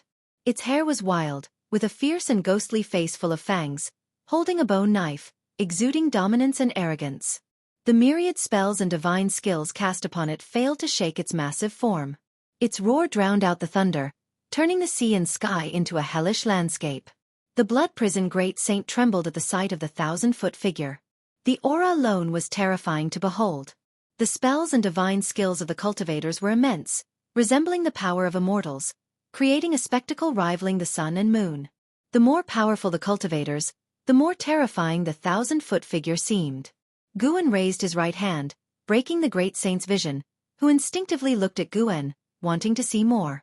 However, he saw Guan lift his left hand and wave it toward the horizon. With a casual wave, the leaf in his hand shot out like a flying sword, emitting a cold light before disappearing into the horizon. Guan then turned to leave. The blood prison great saint stood stunned for a moment before hurriedly following him. "Master, is that all? What else? You just threw a leaf? Stop fussing." "But, what realm have you reached?" The blood prison great saint wasn't doubting Guan's success. He was just in shock. To slay such a terrifying being that many cultivators couldn't handle, with just a leaf from such a distance? What level of cultivation would one have to reach to achieve such a feat? Guan didn't answer the great saint's question, leaving him to ponder endlessly. Meanwhile, far over the ocean, the sky was dark, thunder roared, rain poured, and winds howled in all directions. Qi Jiuxiao held the dragon-slaying spear, flames burning around him. The rain evaporated into steam as it approached him. He bit his lip, glaring at the terrifying figure in the distance, his eyes full of struggle. Where did that thing come from? Qi Jiuxiao thought angrily. The great cultivators ahead displayed energies far beyond his reach, 12 of whom reminded him of Sword Venerable Fudao. So many great cultivators gathered, yet they couldn't harm the 1,000-foot figure one bit. How could he not be afraid? Some cultivators had already fled in terror, and he too hesitated whether to retreat. If the great cultivators ahead retreated, their speed would surely outpace his. Whoever was the slowest would die. But he also feared others might choose to fight to the end. If he fled, how could he maintain his standing in the immortal cultivation world later? At that moment, Qi Jiuxiao vaguely heard a whistling sound. He barely had time to react before his vision suddenly brightened, his pupils moving instinctively. Time seemed to stand still, everything in the world frozen, the casting cultivators still, the roaring 1,000-foot figure halted, its terrifying stance fixed. The rain hung suspended in the air, each droplet reflecting a gleam of sword light. The churning waves presented the image of countless white flowers, strangely beautiful. A streak of sword light swiftly traversed this nearly frozen world, passing by the cultivators, dashing toward the 1,000-foot figure. The crimson eyes of the figure reflected the sword light. Boom! The head of the 1,000-foot figure was instantly blasted apart by the sword light, and the rolling giant wave behind it was dispersed, creating a huge gap, leaving all the cultivators in awe. Sunlight streamed down, revealing that the storm clouds had also been torn apart. Upon closer inspection, the sea of thunderclouds before them had been split in two, extending to the horizon where the sea met the sky. Everything happened so quickly. Not only did Qi Jiuxiao have no time to react, but even the heaven and earth flying immortals were stunned in midair, maintaining their casting poses. Under their gaze, the headless 1,000-foot figure turned to ashes, scattering with the wind. The heaven and earth flying immortals immediately turned to look in the direction from which the sword light had come, their expressions astounded but not panicked. Given the speed of that sword light, even if they had tried to defend, it would have been useless if the attacker had wanted to kill them. Who made that move? Such speed, such domineering sword intent. Could it be someone at the 9th level of the heaven and earth flying immortal realm? Even a 9th level cultivator would find it hard to be so overpowering. Which major force's domain is in that direction? The heaven and earth flying immortals communicated through divine sense, while other cultivators, after a brief silence, erupted in thunderous cheers. Qi Jiuxiao saw the unstoppable giant wave now reduced to a broken bridge, crumbling at both ends, and his expression was exceedingly complex. It was Sword Venerable Fudao. No mistake about it. Not only had he felt the sword intent from the heavenly repair platform, but Sword Venerable Fudao had also saved him. And the direction behind him was exactly that of the Supreme Sect. But how far was this place from the Supreme Sect? Could it be that Sword Venerable Fudao had already arrived nearby? For some reason, an absurd idea suddenly formed in Chi Jiuxio's mind. Maybe Sword Venerable Fudao never left the Supreme Sect, otherwise, why use a long-distance means to kill the enemy? At this moment, someone shouted, "It's Sword Venerable Fudao. That direction is toward the Supreme Sect." I visited the Supreme Sect a few years ago and felt Sword Venerable Fudao's sword intent. The mention of Sword Venerable Fudao startled all the cultivators. After the 7-star spirit realm broke apart, Sword Venerable Fudao's name shook the ocean. Though not universally known, most cultivators who came to aid had high-level cultivation and somewhat knew the truth behind the disbanding of the 7-star spirit realm. If it was Sword Venerable Fudao, they could understand. With understanding came shock and excitement. Was Sword Venerable Fudao truly this powerful? A heaven and earth flying immortal raised a hand, catching a leaf. He looked at the leaf, his expression complicated. The other flying immortals also turned their gaze toward the leaf, feeling the residual sword intent from it. Before they could speak, the leaf suddenly turned to ashes, as if it had never existed. Guan returned to the Third Medicine Valley with the Blood Prison Great Saint, wandering around as the Great Saint's gaze followed him, eyes full of complex emotions. The waves within his heart were difficult to calm. As Guan walked, he was puzzled. It didn't yield any lifespan. Could it be that slaying the divine exotic resentful ghosts provided no lifespan? Did immortality mean having no lifespan in the first place? Though Guan felt regret, at least he had stopped a catastrophe. However, he had a feeling this was only the beginning. Stronger calamities were likely to emerge from the sea-breaking rift. What kind of being would come next? At this moment, Yu Yingying suddenly approached him and said, "Guan, in preparing to return to the Star Sea congregations." Guan asked, "Why?" "With the great catastrophe approaching, it's definitely safer back with the Star Sea congregations. I find you pretty agreeable, so are you coming with me?" "No one else can come," Yu Yingying said, glaring at him. Guan shook his head. "I won't go. My cultivation level is too low to survive in the Star Sea congregations.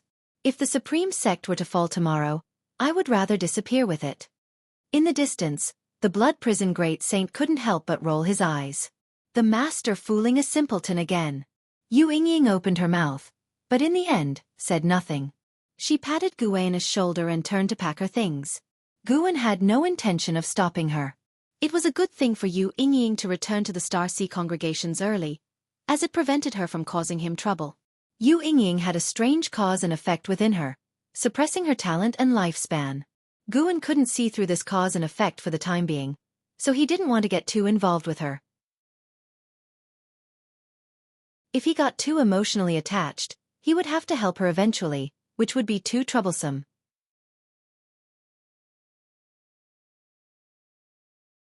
Chapter 263 Million years rarely seen. Guan did not put all his strength into it, but it was enough to disperse the power within the giant wave and restore calm to the sea around the sea-breaking rift. As for the calamity on the other side of the tidal wave, Guan was too lazy to care. He did not believe that no one over there could stop the waves. Even if Guan did not intervene, he thought that there were powerful beings in the ocean capable of acting. It was just the timing was hard to gauge, perhaps after the Supreme Sect was submerged. The facts turned out just as he had guessed. 2 days later, Guan saw a mysterious great cultivator cast a spell to scatter the waves on the other side of the sea-breaking rift. Although it was not enough to make him apprehensive, he could confirm that person was the carefree primordial immortal. After dispersing the waves, that carefree primordial immortal disappeared. This land indeed hid many powerful figures. The higher the realm, the more mysterious they were, some like Guan who had hidden in the city, while others secluded themselves in caves, ignoring worldly affairs. Previously, Guan had explored this land, and there were quite a few places he could not see through at a glance. 3 days later, news from the sea reached the Supreme Sect. Sword Venerable Fudao acted and killed a powerful divine exotic resentful ghost, resolving the calamity. Supreme Sect was instantly in an uproar, the news spreading quickly.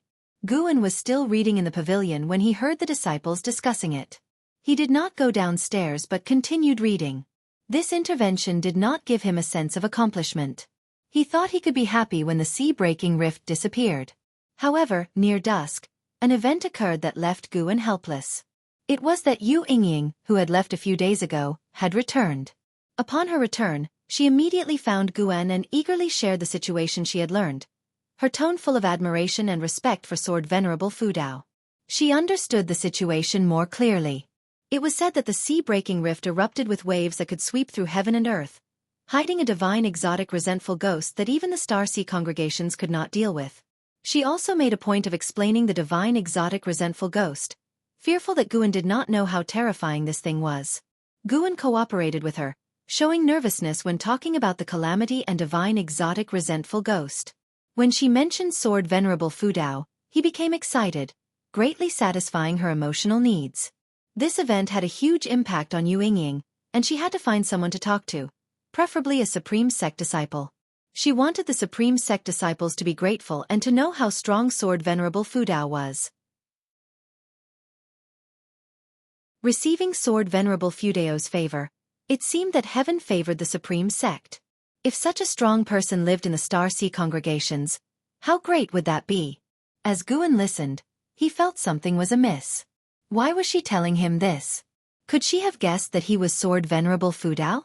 For a moment, Guan felt apprehensive towards Yu Yingying. Yu Yingying had no idea of Guan's thoughts. She just said whatever came to mind and never considered whether Guan might be Sword Venerable Fudao. After a long while, Yu Yingying, having fully vented her desire to share, left with a pleased heart. Guan watched her back, thinking it a pity he could not use this opportunity to shake her off. Considering her great admiration for Sword Venerable Fudao, he decided to let her stay a bit longer.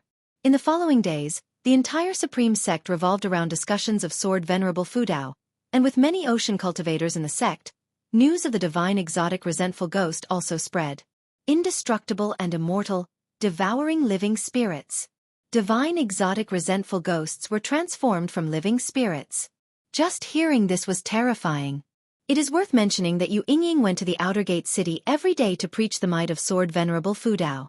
She felt that some things needed to be clearly stated so that the Supreme Sect could more greatly revere Sword Venerable Fudao.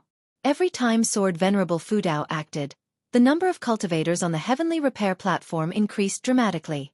This made Zhua Yijian, who guarded the heaven-cutting axe, even busier, but he was not tired, rather he became more energetic and proud. He now considered himself one of Sword Venerable Fudao's people. After all, Sword Venerable Fudao had patted him on the shoulder. Who could have such an honor? Guan observed numerous sects gathering above the sea-breaking rift, and from a glance, the number of cultivators already exceeded 5 million and was still growing. It seemed the sea-breaking rift had caused widespread panic in the ocean. His gaze shifted upward, noticing more and more heaven and earth flying immortals arriving in the great heavenly spirit land. Clearly, the major oceanic powers were calling in reinforcements.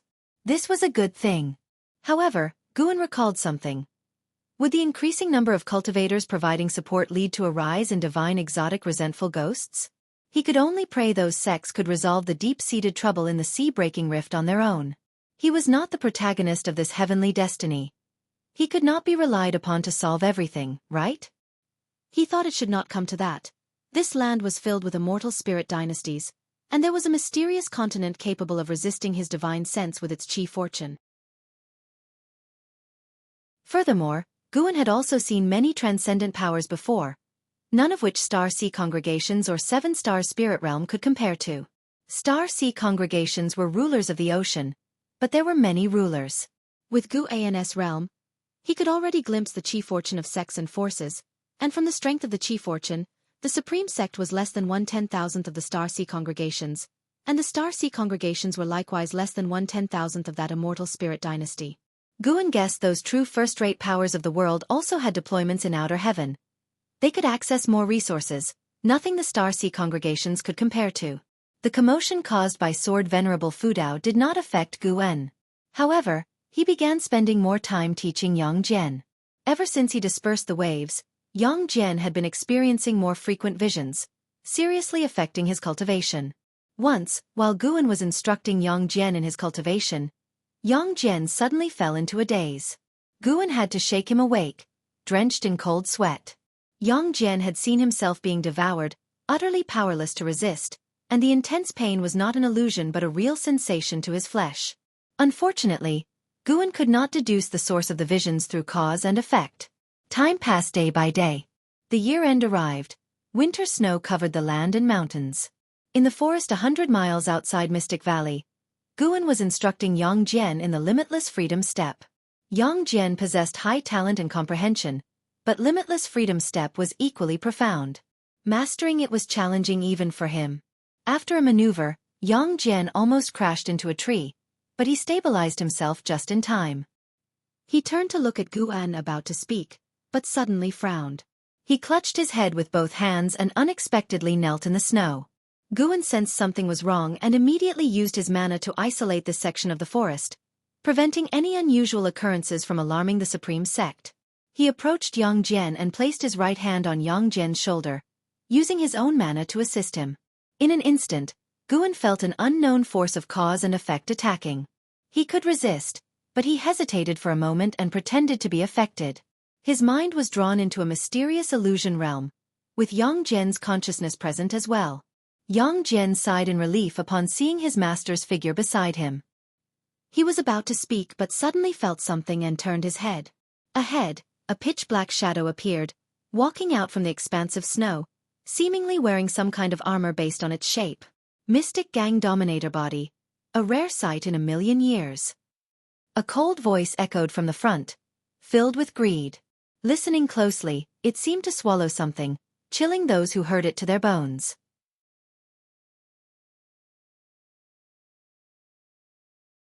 Chapter 264. You die, or I perish. Mystic Gang Dominator Body. This was the first time Guan had heard of Yang Jian's physique by name, which made him even more interested in the mysterious shadow. This person must be the great achievement ancient treasure body mentioned by the immortal-seeking Taoist. The illusion was still a world of ice and snow, and the shadow ahead appeared even more terrifying amidst the swirling snowflakes. Yang Jian gritted his teeth and asked, "Who are you, and why do you keep entangling me?" Obviously, he had seen this figure in illusions before. Normally he would be afraid, but with his master by his side, his courage swelled, leaving him only with anger. The shadow stopped, opened a pair of cold eyes, and their gaze landed on Yang Jian, making his heart tremble. You and I are both treasure bodies, nurtured by the chief fortune of heaven and earth.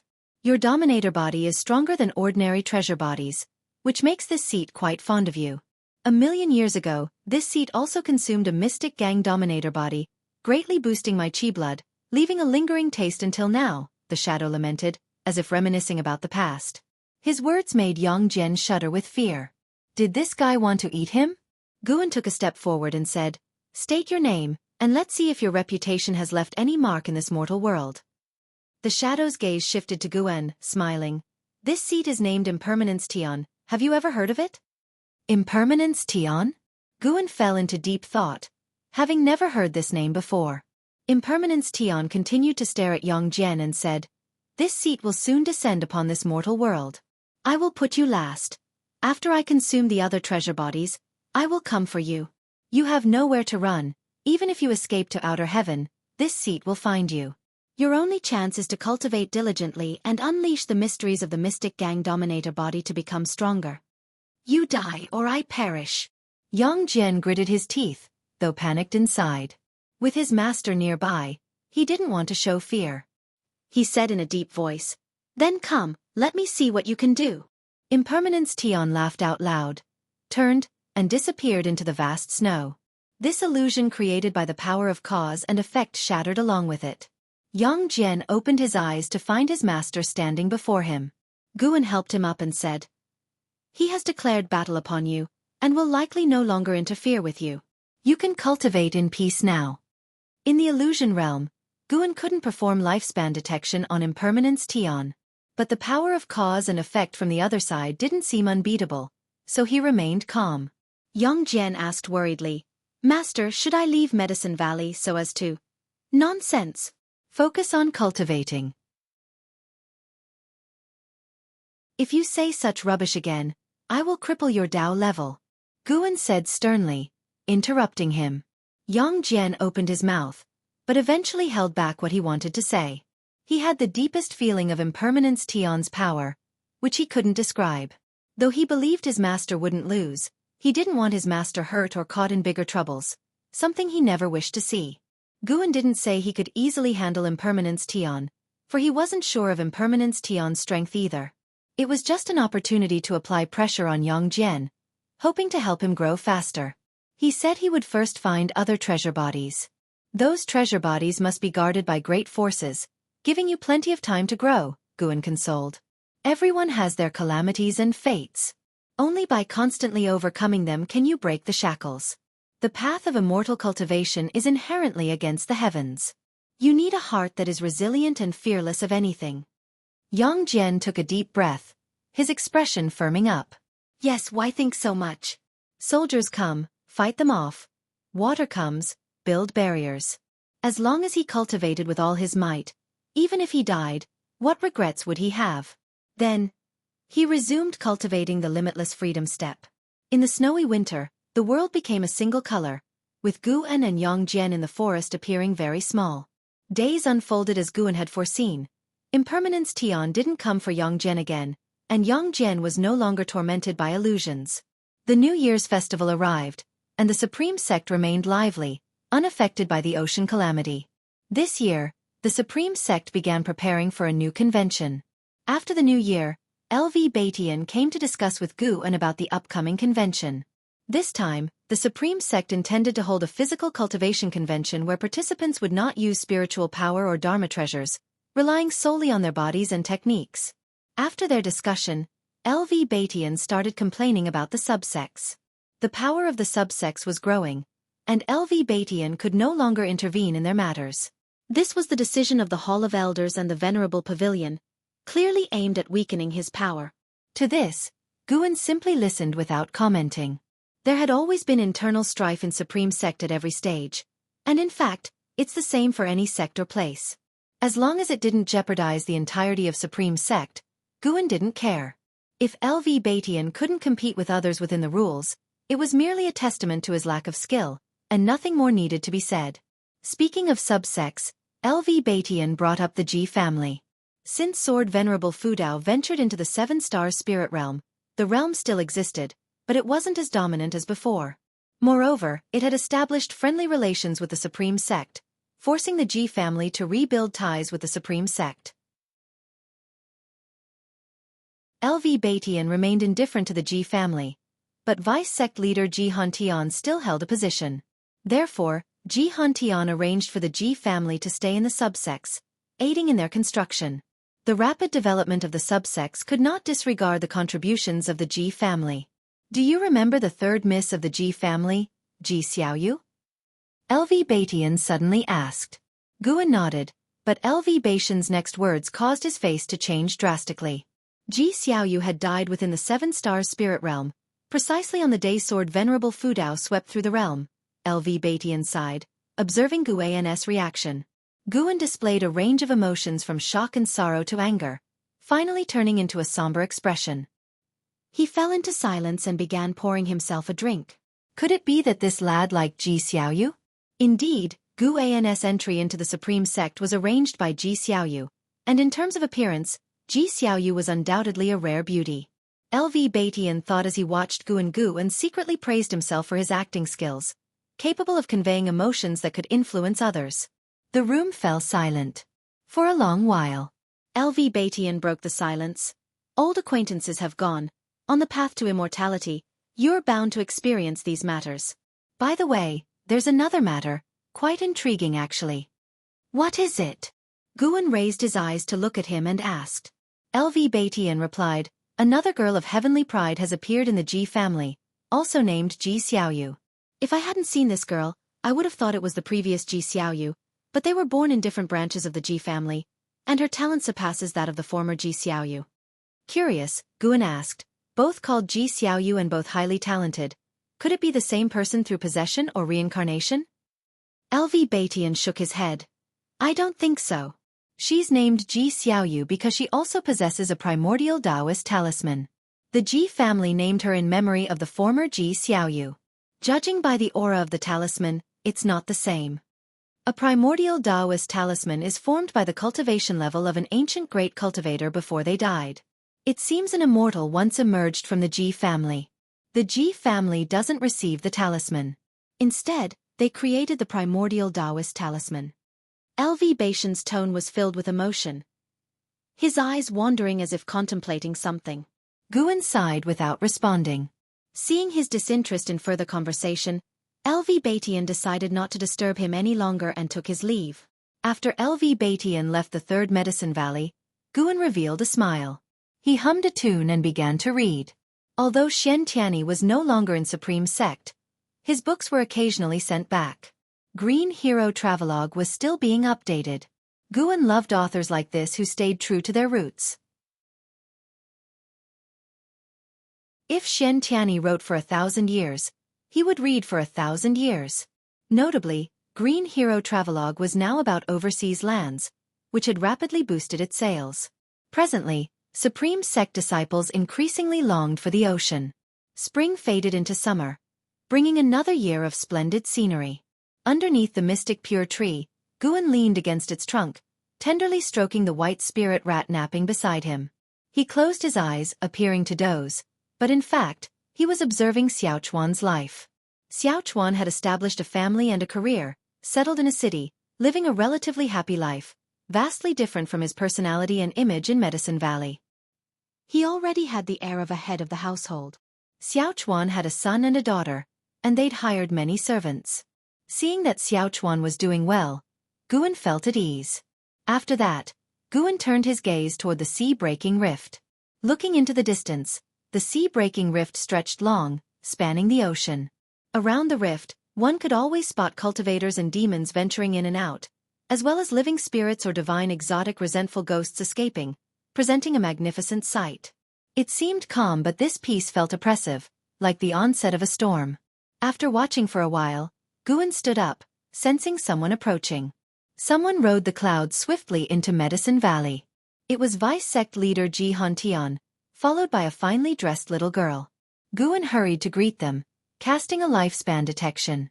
Ji Xiaoyu, Energy Cultivation Realm 9th Layer 11/240/9999. Goodness, the extreme lifespan reached 9,999 years. The previous Ji Xiaoyu had an extreme lifespan of 8,900 years. Reborn into a new life, her extreme lifespan had increased. Could this be considered reincarnation cultivation? Ji Hantian saw Guan and smiled. When Guan approached, he spoke, "I want you to look after her. She is Ji Xiaoyu, from a branch of the Ji family." Hearing this, Guan feigned a dazed look, gazing at the young Ji Xiaoyu. Ji Xiaoyu was only 11 years old, not yet reaching Ji Hantian's elbow. Her expression was calm, with eyes carrying a hint of age, reminding Guan of the previous Ji Xiaoyu's precocious maturity. Seeing Guan lost in thought, Ji Hantian explained, "She just happens to have this name. LV Baitian should have mentioned it. Let her cultivate in your Medicine Valley, and I will take her away later." Saying so, Ji Hantian turned and swiftly disappeared into the horizon. Guan and Ji Xiaoyu stood on the grass, speechless, a subtle atmosphere prevailing. Just then, a figure appeared in front of Ji Xiaoyu. He squatted down to scrutinize her. It was none other than Nine-Finger Divine Lord.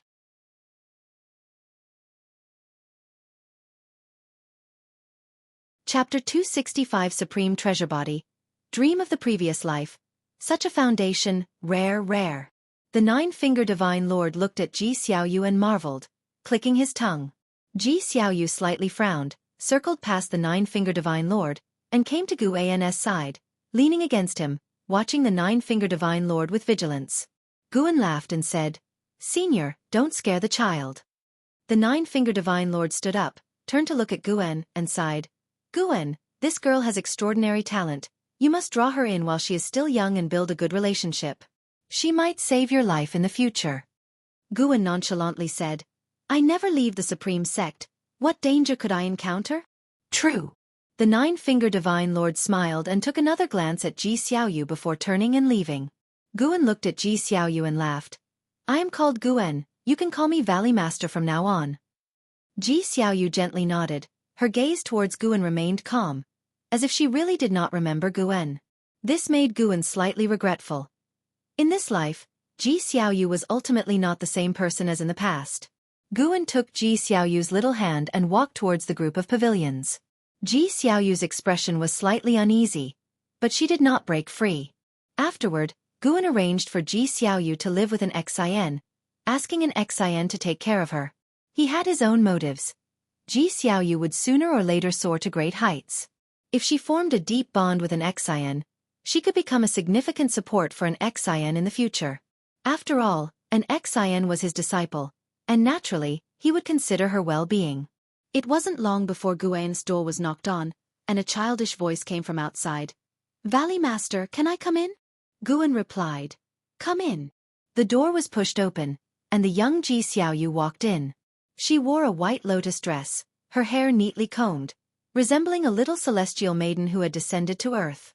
She came to the table staring at Guan and said, "Valley Master, can I live alone?" Despite her childish voice, her tone and manner were mature and steady. "Why?" Guan looked at her, smilingly asking. Ji Xiaoyu replied, "I like living alone, and I don't want to be disturbed while cultivating." Guan thought for a moment, then said, "How about you live downstairs in my pavilion?" The pavilion he resided in had 2 floors. The first floor was for living quarters, and only he could live there. However, he usually stayed in the study on the 2nd floor. Ji Xiaoyu hesitated for a moment, then slightly nodded. Guan kindly smiled. "If you need anything, just let me know. Although my surname is Gu, I was also born into the Ji family." Ji Xiaoyu, curious, asked, "You were born into the Ji family?" "Yes, I used to be a house servant of the Ji family." Guan began to recount his background and how he entered the supreme sect. However, he did not mention Ji Xiaoyu's name, only referring to her as the 3rd miss of the family. He wanted to test if Ji Xiaoyu remembered anything. Ji Xiaoyu listened earnestly. When Guan finished speaking, she asked, "Did you investigate who your parents are?" "The house servants of the Ji family are all recorded." Guan was stunned. When he reached the carefree primordial immortal level, he returned to the Ji family to see the past causes and effects and to see what his parents looked like. Unfortunately, he could not see them. He didn't know if it was because too much time had passed or for some other reason, but Guan couldn't see the causes and effects of his childhood. "No, regardless of their identity, if they missed me, they would naturally come looking for me, wouldn't they?" Guan replied. To say he had never fantasized about this life's parents would be a lie, but having lived 2 lifetimes, he wouldn't be melancholy over it. Though he had no parents in this life, he had them in his last one and had already experienced the joy of family. Ji Xiaoyu moved a chair in front of the table and sat down. Placing her hands on the table, she looked at Guan and said, "It's strange, I have very little emotion towards my parents. The other children in the family have a close relationship with their parents, but every time my mother approaches me, I feel very uncomfortable." She began to share her inner feelings, and Guan listened attentively. In his childhood, Guan also heard from other house servants and slaves about the 3rd Miss' distant relationship with her parents. It often made her mother sad. However, because the 3rd Miss was extraordinarily talented, everyone had to flatter her, including her parents, who didn't dare to fuss too much. Guan guessed that although Ji Xiaoyu had no memories of her past life, her disposition remained. Her spiritual wisdom and mind didn't need to grow. She just needed an adjustment period. Listening to Ji Xiaoyu recount her childhood experiences and inner thoughts, Guan occasionally chimed in and analyzed from an outsider's perspective. Despite the age gap, they enjoyed talking to each other. As they chatted, a smile gradually appeared on Ji Xiaoyu's face, replacing her usual cold demeanor. They talked until evening, when Ji Xiaoyu stood up and said, "It's getting dark. I must go cultivate." Guan nodded, smiling. This little girl was even chattier than in her past life. However, having an occasional chat with a child wasn't bad. Ji Xiaoyu suddenly said, "Valley Master, I don't know why, but the moment I saw you, I felt a sense of familiarity as if I had known you for a long time." Guan replied, "It shows that we are fated. Welcome to my medicine valley." Ji Xiaoyu smiled, then formally bowed to him like a little adult. After she closed the door, Guan picked up the book on the table and continued reading. When night fell, he felt the presence of Ji Xiaoyu downstairs starting her qi absorption cultivation. He sensed the existence of a primordial Taoist talisman. The primordial Taoist talisman was still filled with incredible power, aiding Ji Xiaoyu in her cultivation. Guan did not continuously observe Ji Xiaoyu and soon focused back on reading. Blue sea and sky, islands floating in the air, birds flying together, cultivators coming and going. On a floating island, palaces were situated, the interior bright with light, the ground as blue as the sea, glistening with light. And House sat cross-legged in the waterpool, surrounded by mist, his black hair floating slightly, and a faint light emanated from his body, resembling a fire glow. A figure appeared out of thin air by the poolside, a man in a long robe, with an immortal aura, holding a horsetail whisk, his white hair tied beneath a lotus crown, with 3 flying swords of different shapes floating behind him. Disciple, in the coming period, you must not leave the Star Sea congregations. I will be heading to the sea-breaking rift and do not know when I will return, the man in the long robe said. He had the title of Sage Fuchen, known as Sage Fuchen, and Hao's master in the Star Sea congregations. And Hao opened his eyes, looked at him and frowned. Why can't I leave? I don't even have divine exotic city. Clearly, he was quite displeased with Liya being restricted. After all, he and Liya came from the supreme sect, practically old acquaintances, and seeing an acquaintance suffer, how could he be happy? Sage Fuchen shook his head and said, Your situation is different, your trouble is greater. There is a divine exotic resentful ghost with an ancient treasure body in the sea-breaking rift. It was once a transcendent immortal and could traverse outer heaven, named Impermanence Tion. Impermanence Tion plans to devour all treasure bodies in the world. He will inevitably target you, and his Tao level is stronger than a wandering immortal. Stronger than a wandering immortal. And Hao's face shifted slightly. Although he now understood the levels of the immortal path realm, the highest he could reach was the wandering immortal. Beyond that, it was a sect taboo not to be explored lightly. Sage Fuchen comforted, if you stay within the Star Sea congregations, he can't do anything to you, so do not venture out. Wait until all congregations eliminate the divine exotic resentful ghost at the bottom of the sea-breaking rift. And Hao nodded. He wouldn't tempt fate by trying to challenge Impermanence Tion's might. Though he might have great talent in terms of strength on this ocean, he knew he was still very weak, even considered a bottom-tier cultivator. Then, Sage Fuchen gave a few more reminders before leaving. And Hao raised his right hand, a wisp of flame emerging from his palm, condensing into a small sun. The firelight illuminated his face, which remained indifferent. Impermanence Tion, supreme treasure body, why do I feel like I want to devour you? The summer heat was intense.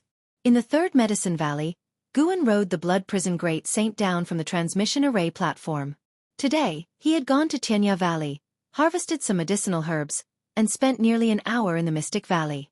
Guan looked up and gazed at the distant Mystic Pure Tree. Under the Mystic Pure Tree, Ji Xiaoyu was staring at it, with Li Lingtian standing nearby, saying something. Guan patted the Blood Prison Great Saint, signaling it to head towards the Mystic Pure Tree. Little girl, my swordsmanship is really amazing. Are you sure you don't want to learn? You should learn it. I see you have extraordinary talent and need an ultimate skill to protect yourself. Why don't you answer me? I am the crown prince of the present dynasty. No matter how much Li Lingtian persuaded, Ji Xiaoyu ignored him, making him stomp his feet in frustration. At this moment, Gu An's voice floated over. First, defeat Jenner with your swordsmanship before you brag. Li Lingtian quickly turned around and awkwardly grinned. Guan dismounted and walked towards Ji Xiaoyu, then said, Don't disturb her, or I'll have Jenner train you. Li Lingshan's face changed slightly, and he immediately left. When Guan reached Ji Xiaoyu, she was still staring dazedly at the Mystic Pure Tree. Behind them, the banter of the Blood Prison Great Saint and Li Lingtian could be heard, with the Blood Prison Great Saint always managing to irritate Li Lingtian. Guan looked at Ji Xiaoyu, secretly amazed.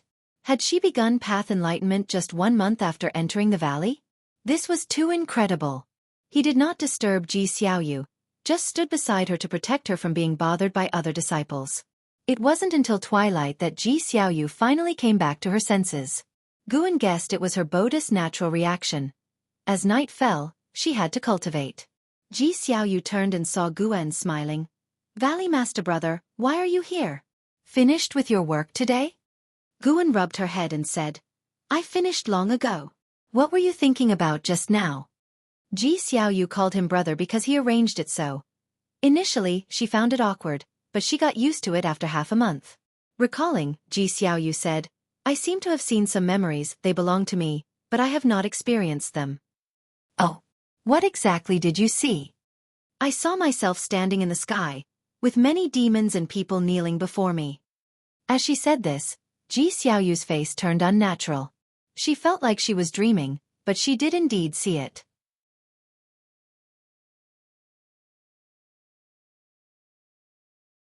Chapter 266 Divine Exotic Ghost King. Bitter Sea Buddha Sect. Guan asked, what else did you see? Seeing that Guan did not doubt her, Ji Xiaoyu continued to recount. She saw herself being chased by many people, saw herself diving to the seabed and discovering a palace, and even saw herself flying into the sky to pick stars, among other things. After listening, Guan said, you can come here often if you're free. But Ji Xiaoyu shook her head and said, forget it, my intuition tells me not to touch those memories. After speaking, Ji Xiaoyu turned and left. Guan watched her back and suddenly felt that her reincarnation was not just for improving her aptitude. Thinking carefully, it's true, the power contained in Ji Xiaoyu's primordial Taoist talisman was so strong that she did not need to improve her aptitude before nirvana. Could there be another hidden reason, and Ji Xiaoyu's soul had been wary of awakening her previous life memories? Guan shook his head, not wanting to think too much. After all, Ji Xiaoyu couldn't stay in the Third Medicine Valley forever. At the end of summer, Guan arrived at Immortal-Seeking Island. His divine sense swept around, but the figure of the immortal-seeking Taoist was nowhere to be seen. Did he really escape? He shook his head, then walked into the streets and began to wander around. This time, he did not call Hu Xiaojian. Besides buying seeds, he also wanted to inquire about Impermanence Tion's whereabouts. Now there were battles everywhere on the ocean, even heaven and earth flying immortal conflicts. More and more divine exotic resentful ghosts were escaping from the sea-breaking rift, some in groups and some alone. Those divine soul demons acting alone were very strong. Guan didn't keep watching the sea-breaking rift, so he came to listen for news. Sure enough, cultivators all over the streets were discussing the sea-breaking rift and the divine exotic resentful ghosts. It was said that there were 9 divine exotic ghost kings in the sea-breaking rift, each having the power to rival a great sect, and some even holding immortal path supreme treasures. The main forces of the Star Sea congregations once encountered one divine exotic ghost king, suffering heavy losses and failing to capture it. The known divine exotic ghost kings were 3: Impermanence Tion, Defying Joyo, and Yin Yang Chaos. All 3 had 3-word names, and each had heaven-shaking abilities. Impermanence Tion stormed into a force comparable to the Star Sea congregations, swallowing a great talent alive and leaving leisurely, making a name in battle. Defying Joyo created the Joyo Sea Fog, wreaking havoc on the ocean, turning all marine life into white bones wherever it passed. Yin Yang Chaos was even scarier, capturing souls and turning them into ghostly soldiers. The 3 divine exotic ghost kings did not fight together. Each could bring disaster to the ocean. There was also good news. It was said that an immortal path supreme treasure appeared in the sea-breaking rift and was seized by a divine monk from the Bitter Sea Buddha Sect. Bitter Sea Buddha Sect came from a far-off place, not known to the cultivators on Immortal-Seeking Island, only that it was very powerful. Guan wandered around for an hour and then began purchasing medicinal herbs. Before he finished his shopping, dark clouds rolled in, covering Immortal-Seeking Island and darkening the entire island. Although Guan had detected the crisis on Immortal-Seeking Island, he did not panic and calmly continued buying medicinal herbs. When he walked out of the mansion's gate, Immortal-Seeking Island was already like night. His gaze turned to the alleyway corner, where a claw emerged from the pitch-black wall, followed by a hideous ghost crawling out. It was entirely black, with blood-red cracks all over its body, resembling the 1,000-foot figure in the previous terrifying sea waves.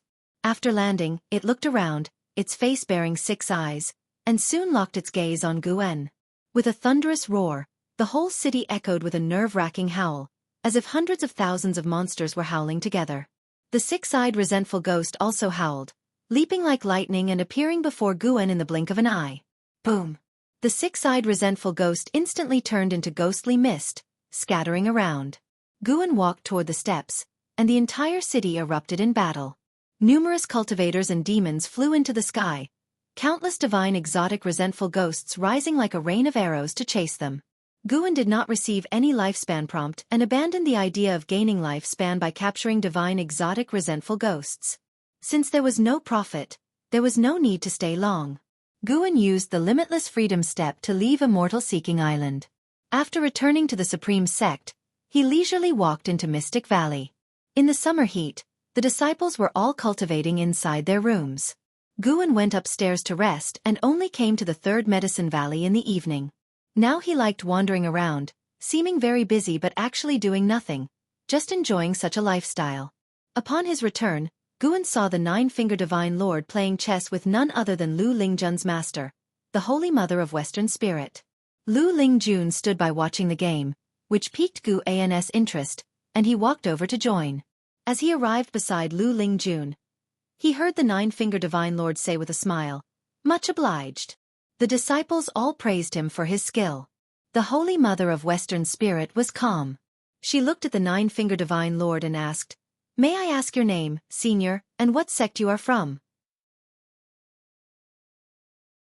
The Nine-Finger Divine Lord waved his hand, saying, "It's just a game of chess, no need to pry so much. Has the Bitter Sea Buddha sect not taught you manners?" Upon hearing this, the Holy Mother of Western Spirit's expression changed slightly, but she said no more. She stood up, saluted the Nine-Finger Divine Lord, and then turned to leave. Lu Lingjun did not follow but looked at Guan beside her, asking curiously, "How did you beat this senior?" The Nine-Finger Divine Lord's face turned ashen, and he began to call others to sit down and start another game. Guan replied with a smug smile, "I wanted to interact with you as a mortal, but since you asked, I have to reveal it. I am a chess immortal in the world, using black and white Tai Chi to inquire about the Tao, experiencing worldly tribulations." Lu Lingjun couldn't help but roll her eyes. Beside them, Elder Lu widened his eyes and couldn't help but ask, "Valley Master, are you really a chess immortal?" The other disciples also looked at Guan excitedly. Whether true or not, their expressions made Guan feel very satisfied. "You are teachable," Guan said with a laugh. "Just teasing you all. If I were a chess immortal, would I still be here doing chores?" The disciples laughed along, continuously flattering him. Seeing Guan enjoying the disciples' adulation, Lu Lingjun shook her head and smiled. The Nine-Finger Divine Lord found Guan very contradictory. Sometimes he was very worldly, sometimes he saw through the mundane. Perhaps it was this contradiction in his character that made his chess moves unpredictable and hard to capture. Afterward, Lu Lingjun pulled Guan away, and they came to a secluded place. "Can you let the girl downstairs come to me? I want to take her as my disciple," Lu Lingjun asked eagerly. Guan, hearing this, shook his head and said, "She is the girl of heavenly pride from the Ji family, only temporarily staying with me. If you want to take her as a disciple, you must ask the vice sect leader." Lu Lingjun pouted and said, "Ji Hantian? He definitely won't agree. He opposed my founding of the Ascension sect before, fearing I would undermine the Supreme Sect." Guan laughed and said, "So what are you doing now?" "I just can't bear to see good talents buried." "So if you can't bear to see good talents from the Supreme Sect being buried, do you want to take all the good talents away?" "You brat, do you think of me like that?" As they bickered, Lu Lingjun started hitting Guan, who was really afraid of hurting her. Sigh. He suddenly missed the days when Lu Lingjun used to bribe him. Back then, Lu Lingjun's attitude was as good as could be. Women are indeed changeable. Guan suddenly asked, "Your master is from the Bitter Sea Buddha sect? What kind of sect is that, and where is it?" He was curious because he had also heard this name mentioned today on Immortal Seeking Island. Lu Lingjun replied, "Yes, the Bitter Sea Buddha sect is very far from the Supreme Sect. Not even Ji Hantian could find it in a lifetime. So far away, you won't become a nun at the Bitter Sea Buddha sect, will you?" "Don't talk nonsense, let's not discuss this." Lu Lingjun gave Guan a stern look and then changed the topic, seemingly afraid of offending the Holy Mother of Western Spirit. After chatting for a while, Lu Lingjun left. Guan then walked towards his loft. Upon reaching the loft, Ji Xiaoyu suddenly ran out of the house, saying she had something to tell him. So, they went upstairs together. After sitting down, Guan looked at Ji Xiaoyu sitting opposite and asked, "What's the matter?" Ji Xiaoyu replied, "Wait a moment, Valley Master Brother, read a book first." Seeing her nervousness, Guan found it amusing and didn't press for an answer, instead picking up Investiture of the Gods to read. "Valley Master Brother, why are you reading Investiture of the Gods? They all say you like reading Green Hero Travelogue," Ji Xiaoyu asked curiously. Gu An's face changed instantly, and he sternly asked, "Who said that?" "Tang Yu, Peng Chong, Qin Jie, they all said so. Don't listen to their nonsense. Tomorrow I'll educate them properly. How dare they slander their master?" "Slander? Isn't Green Hero Travelogue a good book?" "Don't ask, just read a book yourself." Guan threw Journey to the West on the table to Ji Xiaoyu and then focused on reading. An hour later, Ji Xiaoyu put down Journey to the West, let out a sigh of relief, and said, "They finally left. 2 people came to the valley today, making me feel very uncomfortable. One of them even wanted to take me as a disciple, but I refused." Guan sensed that the Holy Mother of Western Spirit and Lu Lingjun had already flown away and was secretly surprised. Ji Xiaoyu, who was only at the 9th layer of the energy cultivation realm, could sense the Holy Mother of Western Spirit's presence. She could even judge when the Holy Mother of Western Spirit left. Extraordinary indeed. Guan asked, "Why did they make you feel uncomfortable? Have you seen them before?" Ji Xiaoyu replied, "No, but when I was in a trance under the mystic pure tree, I saw some images of people with similar auras to them, and those people wanted to capture me." Could it be that Ji Xiaoyu was an enemy of the Bitter Sea Buddha sect in her previous life? It seemed that he needed to pay more attention to the Holy Mother of Western Spirit. If she recognized Ji Xiaoyu, he had to be cautious to avoid implicating the disciples in the valley. "Valley Master Brother, you'd better stay away from them. I feel that nothing good will come from getting close to them," Ji Xiaoyu said seriously. Guan nodded and said, "Don't mention this to anyone else to avoid trouble." Ji Xiaoyu replied, "Don't worry, I'll only tell you. Besides you, I feel that no one else in this world would harm me. It's a strange feeling, but that's truly how I feel."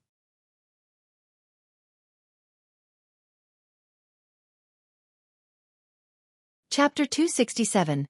Stronger Physique. Hearing Ji Xiaoyu's words, Guan couldn't help but feel curious. Why did she have such thoughts?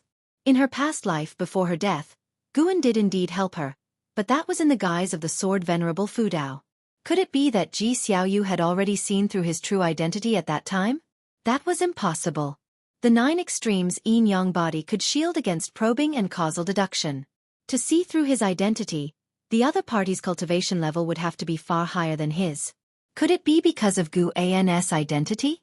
Guan suddenly recalled when they were children, Ji Xiaoyu once spoke up to save him.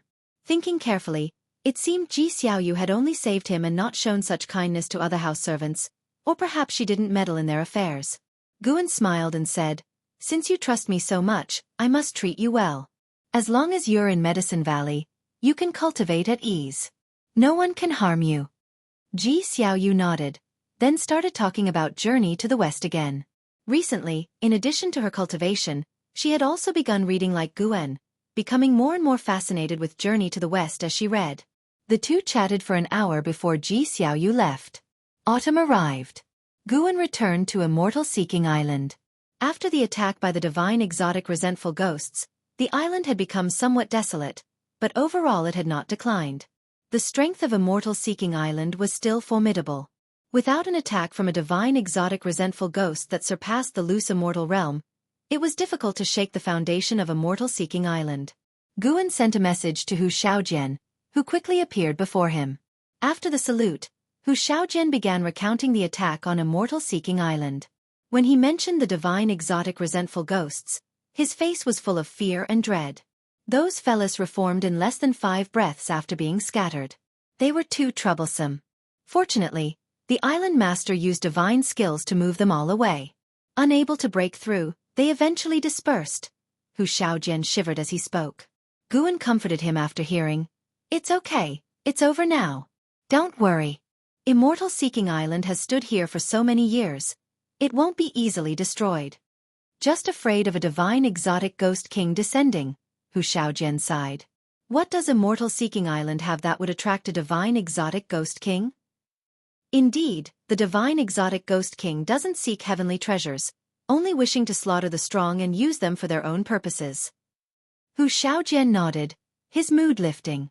Afterward, he led Guan to continue their procurement, while also talking about the sea-breaking rift and the divine exotic resentful ghosts news. Guan listened. Currently, various parts of the ocean were under attack from the divine exotic resentful ghosts. Their numbers were increasing, causing the maritime sects to take action. Many sects that Hu Xiaojian had never even heard of before displayed their power, astounding him. Deep Sea Spirit Palace, Mortal World Peak, Bitter Sea Buddha Sect, Purple Pill Palace, Immortal Fall Gorge, Vast Energy Taoist Sect, Time Divine Pavilion. This vast world left Hu Xiaojian deeply moved. Guan, however, wasn't much affected. He had previously used his divine sense to probe and found that this world was on par with the Star Sea congregations, with over 100 sects at the same level, demonstrating the world's immense strength. Some sects could already travel to outer heaven, yet they remained here. Perhaps there were unimaginable dangers in outer heaven for mortal spirits. Guan was curious about the power that enveloped the great heavenly spirit land, forbidding beings below the heaven and earth flying immortal realm from leaving. What exactly was it? Was it the constraints of the world or the work of some higher force? In any case, Guan didn't plan to venture to outer heaven lightly. Since only heaven and earth flying immortals could leave the great heavenly spirit land, he needed to surpass that level by at least 2 major realms before exploring. It would be too frustrating to die out there. When Hu Xiaojian mentioned medicinal herbs, Guan's thoughts returned to reality. Compared to the divine exotic resentful ghosts, he was more concerned with extending his lifespan. The years flowed on. Since ancient times, the mortal world had been full of hardships, but those who could live long lives were few.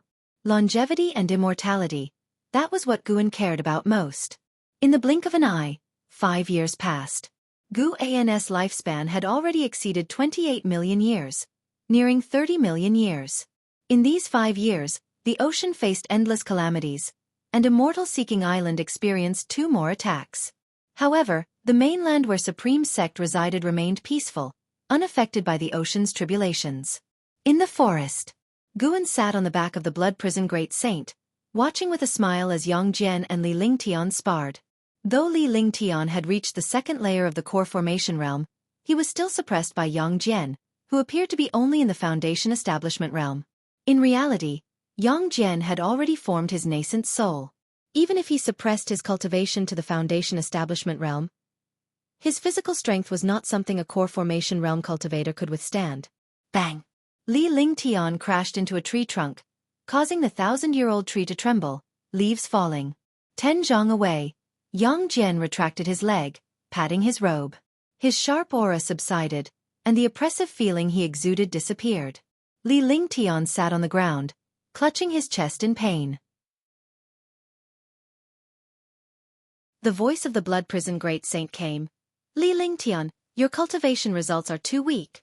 Like this, you still dare to call yourself Lingtian? Hearing this, Li Lingtian grew anxious, but with Guan and Yang Jian there, he could only suppress it. Damn it! What kind of monster is this guy? Li Lingtian struggled to stand, looking at Yang Jian with fear. Fortunately, it was just a spar. If it were a life-and-death fight, he wouldn't just die. He would die horribly. He felt that over the years, Yang Jian's ferocity had grown, and even someone as fearless as him was terrified, afraid of provoking him. Jenner, you were too heavy-handed. Apologize. Guan's voice came, and Yang Jian looked at Li Lingtian, noticing his serious internal injuries. He immediately felt guilty and hurried forward. Sorry, I was distracted just now. Yang Jian stood before Li Lingtian, his face full of regret. Seeing his expression, Li Lingtian didn't feel better. In fact, he felt worse. He forced a smile, saying, It's fine, I'm just not skilled enough. He suddenly wanted to leave the 3rd Medicine Valley. He thought staying by Yang Jian would help him learn more, but why did the gap feel like it was widening? He almost forgot what it felt like to win. To be precise, he had never won. Since becoming an adult, he only sparred with Yang Jian and wouldn't bully other disciples in the valley. Guan called them back to the valley, simultaneously scanning the ocean with his divine sense. 5 years had passed, and the seas around the continent had started to show signs of the divine exotic resentful ghosts. Though few in number, it was not a good omen. For having once struck down 1,000-jong-tall figure and dispersed giant waves, he surely left a profound impression on the mysterious existence within the sea-breaking rift. But all these years, no danger had arrived, which was definitely not a stroke of luck. The mysterious entity under the sea-breaking rift must be plotting something. The desire for a breakthrough grew stronger in Guan's heart. With a cultivation level of the 9th layer of the carefree primordial immortal realm, he would remain unafraid of calamities. Even if he couldn't win, he could escape. But if he could escape, what about Medicine Valley and those he cared about? Escaping with them all would be inconvenient and could expose his true cultivation level. Damn heavenly Tao, obstructing my pursuit of 100 million years of lifespan, Guan thought to himself, frustrated. The blood prison great saint beneath him couldn't fathom his thoughts. It was busy teasing Li Lingtian, making Li Lingshan's face turn completely red, feeling like exploding. As they approached the valley entrance of the 3rd Medicine Valley, Guan noticed a figure. He lightly patted the ox's back, signaling the blood prison great saint to speed up. In the end, Li Lingtian ran faster, rushing over like a gust of wind. Sister Yu, why are you here? Li Lingtian asked with a flattering smile. 16-year-old Ji Xiaoyu stood at the valley entrance, tall and slender, dressed in a belted blue dress, with beautiful makeup, her long hair coiled under a purple crown, looking like a fairy in a painting. Even some passing disciples from the valley couldn't help but frequently glance at her. Compared to her past life, she had grown more beautiful and not as cold in temperament. Originally smiling, Ji Xiaoyu's smile faded as soon as Li Lingtian appeared, and she took a step to the side. This step made the already hurt Li Lingtian feel even worse. When the blood prison great saint got closer, Ji Xiaoyu smiled and said, "Brother Valley Master, are you done?" Guan nodded and asked, "Do you have something to discuss?" "Let's talk inside," Ji Xiaoyu said, heading toward Guan's pavilion. Li Lingtian looked at her back, hesitating to speak. Riding the blood prison great saint, Guan followed her back. Yang Jian also left alone to continue his cultivation. He still wasn't strong enough to contend with Impermanence Tian. Only Li Lingtian remained at the valley entrance, looking around, feeling very depressed. "You beat up Laozi, and you're all happy and dispersed?" On the other hand, Guan led Ji Xiaoyu to the 2nd floor of the pavilion. After sitting down, he stretched lazily and asked, "What's the matter?" Ji Xiaoyu sat down and took the paper and pen beside her, beginning to write. Guan picked up a book, reading while waiting. He pondered whether to enhance his physique and cultivation technique if he broke through early. His mystic holy body was stronger than the treasure body, having upgraded from the 5 elements treasure body to the innate Taoist body, then transformed into the mystic holy body. But the mystic holy body could still improve. After all, the path to becoming stronger was endless. After a long time, Ji Xiaoyu stopped writing. She looked up at Guan and pouted. "Why don't you care at all about what I'm writing?" Guan put down his book and smiled. "Aren't I waiting for you to finish? I've lived 150 years longer than you. It's not easy to get curious so quickly." Ji Xiaoyu pushed the dozen sheets of paper she had written toward Guan. "This is a cultivation technique I comprehended last night. Have a look." Guan picked them up and read them one by one. After he finished, he was astonished and said, "What a marvelous technique. Did you really comprehend this?" This technique was indeed excellent, though not as good as his own. However, within the Supreme Sect, it would definitely be highly valuable, not something an inner sect disciple could buy. Ji Xiaoyu replied, "Yes, sort of.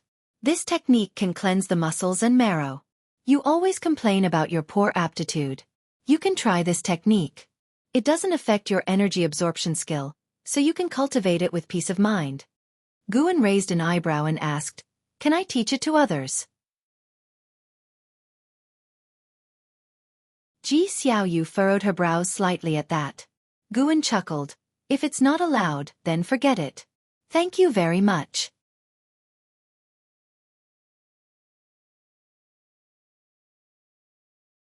Chapter 268. The Catastrophe of the Star Sea Congregations. You can teach it to others too, but whether they can master it is hard to say. This cultivation technique requires a large amount of medicinal herbs to temper the body. I only taught it to you because you happen to have the medicine valley. Ji Xiaoyu spoke. Then she stood up and turned to leave. Just leaving like that? Guan couldn't help but ask. Got to go cultivate. Ji Xiaoyu replied without turning her head. This time, after walking out of the room, she didn't close the door.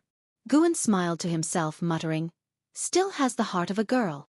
He didn't mind and put away the cultivation technique Ji Xiaoyu had written. In fact, he had similar cultivation techniques. He had just asked casually just now. The techniques that change one's physique often require a large accumulation of rare and precious items. Having just the method isn't enough. Guan began to scan the entire mortal world with his divine sense, looking for a suitable place to break through. He couldn't imagine how much disturbance the upcoming breakthrough would cause, so he wanted to choose a place far away from living beings. Referring to the commotion caused by his last breakthrough, Guan was troubled. He felt that wherever he chose to break through, it would alarm the surrounding forces and affect living beings. His gaze suddenly fell on the sea-breaking rift, sensing the vast and dense spiritual energy within. How about breaking through inside the sea-breaking rift? This idea grew on him, and Guan felt it might be worth trying. Once I reach a lifespan of 30 million years, I'll go for the breakthrough. In the grand hall, Anhao was meditating in a pool, his brows furrowed, feeling restless. Suddenly he opened his eyes, his vision filled with blood vessels, and everything around him was shaking violently, causing his mind to become hazy. He vaguely saw a mass of black air rushing into the hole, quickly approaching him.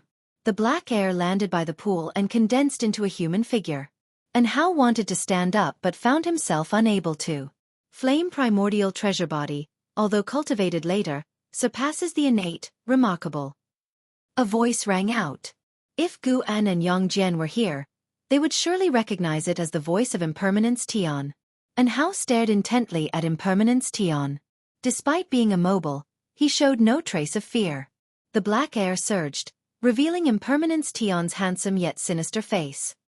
He looked down at Anhao with a greedy smile. Supreme treasure body, you two were cultivated later, Anhao said calmly. Impermanence Tian's pupils suddenly contracted.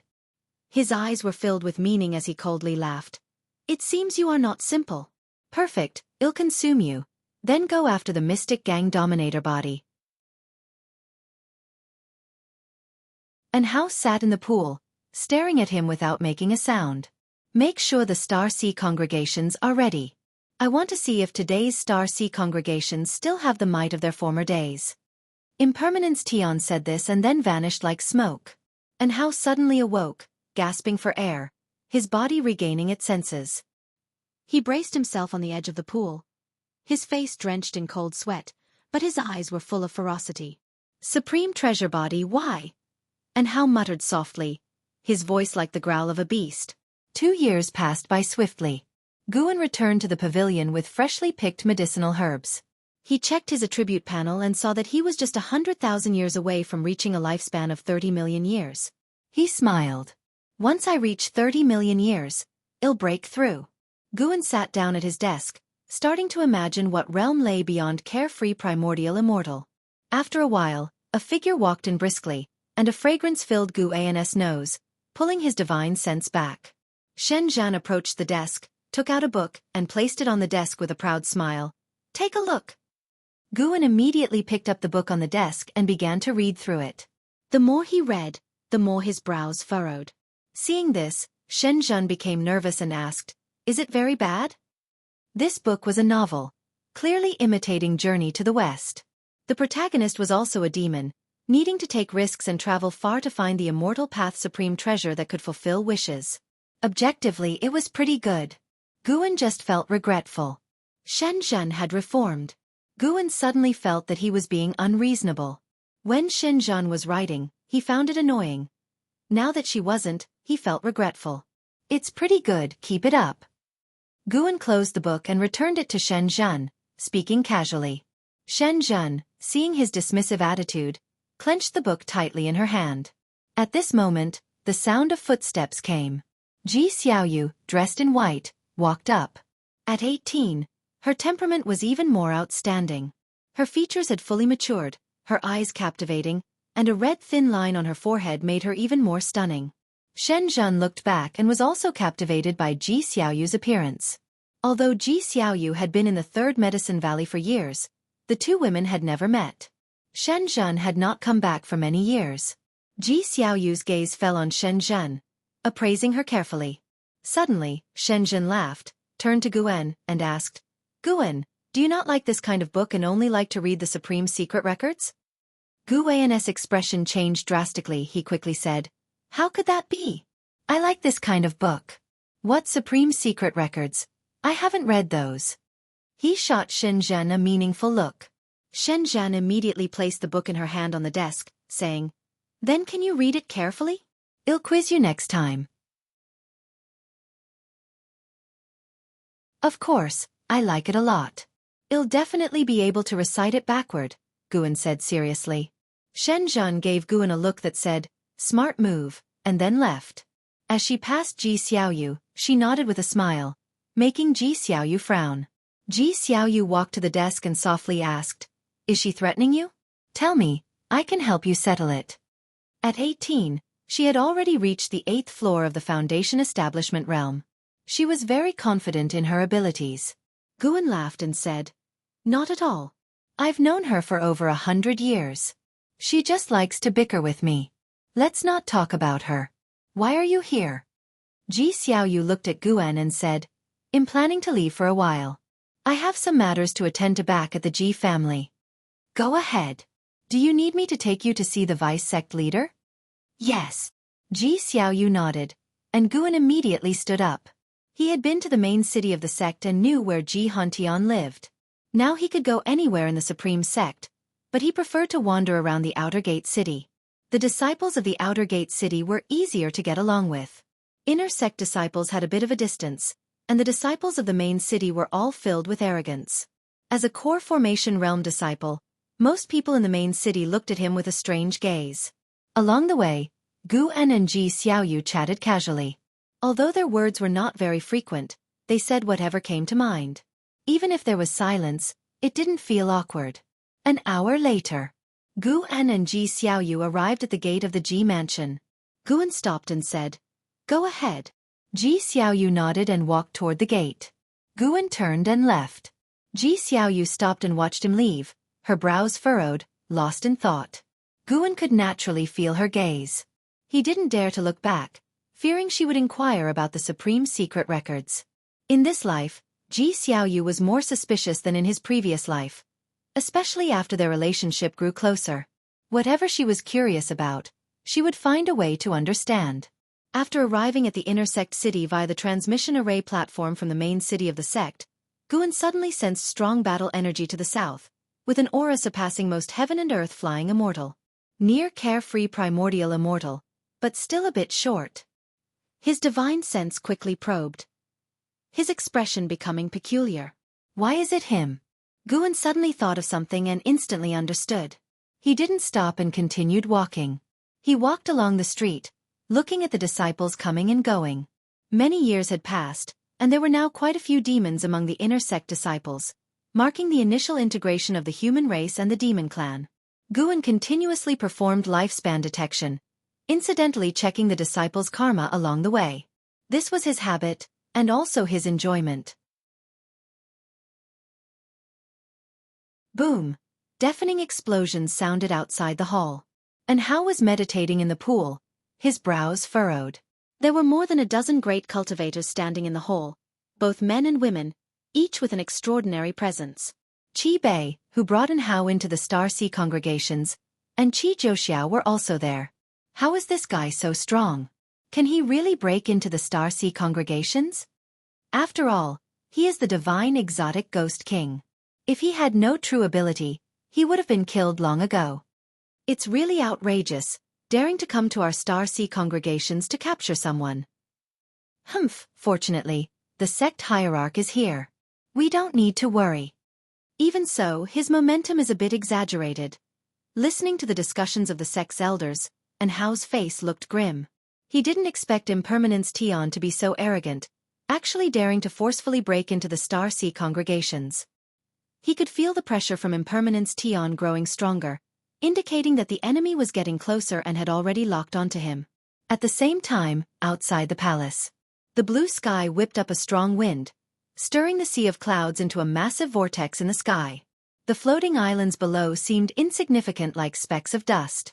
The cultivators of each floating island flew out, bringing out their magic artifacts, ready for battle.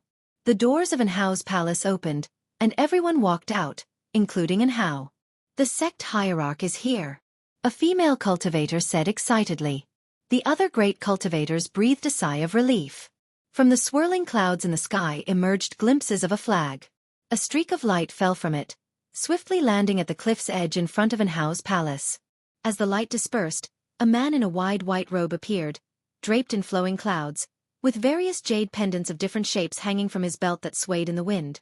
His broad back exuded an imposing aura. Even though he had his back to Enhao and the others, his aura that reached the sky astounded them. Great Ming Tian, the sect hierarch of the Star Sea congregations, heaven and earth flying immortal realm. His countenance was stern, his long beard fluttering, and his eyes carried a fierce light. His long hair was tied under a crown adorned with small flags.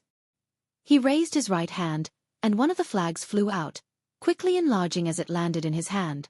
This flag was none other than the Immortal Path Supreme Treasure, the Star Sea Primordial Unity Banner. Stars glimmered on the banner, emanating a vast and majestic aura.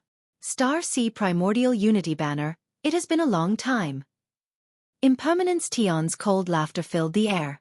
As his voice echoed, a massive black rift suddenly tore through the sky, stretching hundreds of miles as if the sky had been cleaved by a sword, spectacular yet terrifying.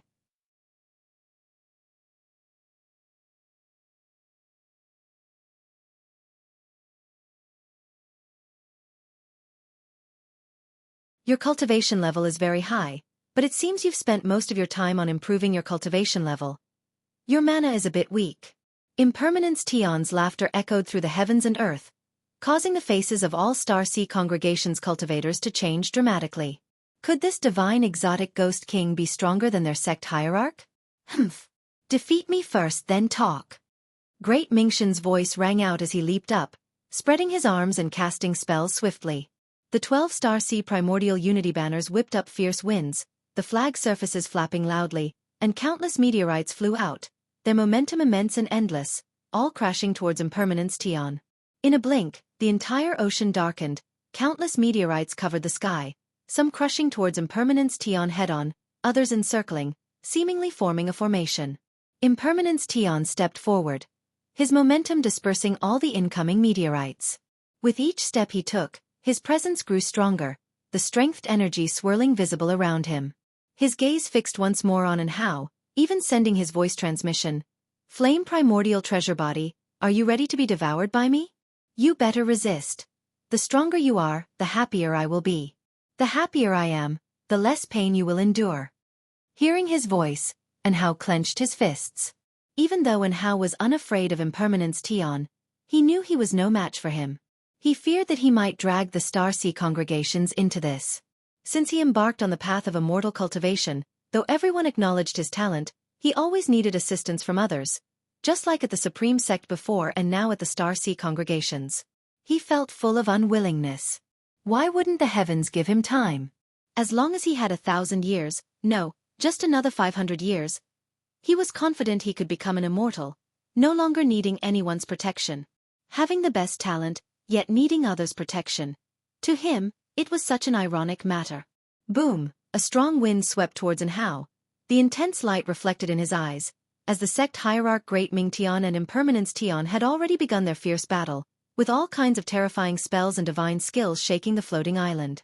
Impermanence Tian fought without using a Dharma treasure, relying solely on the might of his physical body to combat the spells and divine skills of the Star Sea Primordial Unity Banner, breaking them with sheer power. Qi Zhouxiao looked back at Enhao, saying, "Hurry back, don't come out." Enhao bit his teeth, not turning around. Qi Bei spoke up, "The enemy has already come here. Hiding in the hall is useless for him. Let him watch the battle." He turned his head, glancing at Enhao with the corner of his eye. "Enhao, watch carefully and remember the power of the ancient treasure body. Today, although many disciples died because of you, We don't regret it. We'll wait for you to grow strong. You have the talent to dominate an era, and our Star Sea congregations are willing to assist you along your path. Hearing this, Enhao felt even more guilt. He was willing to repay the Star Sea congregations in the future, but he feared he wouldn't have the chance. At this moment, he thought of his master. Impermanence Tion could break into the Star Sea congregations, invincible.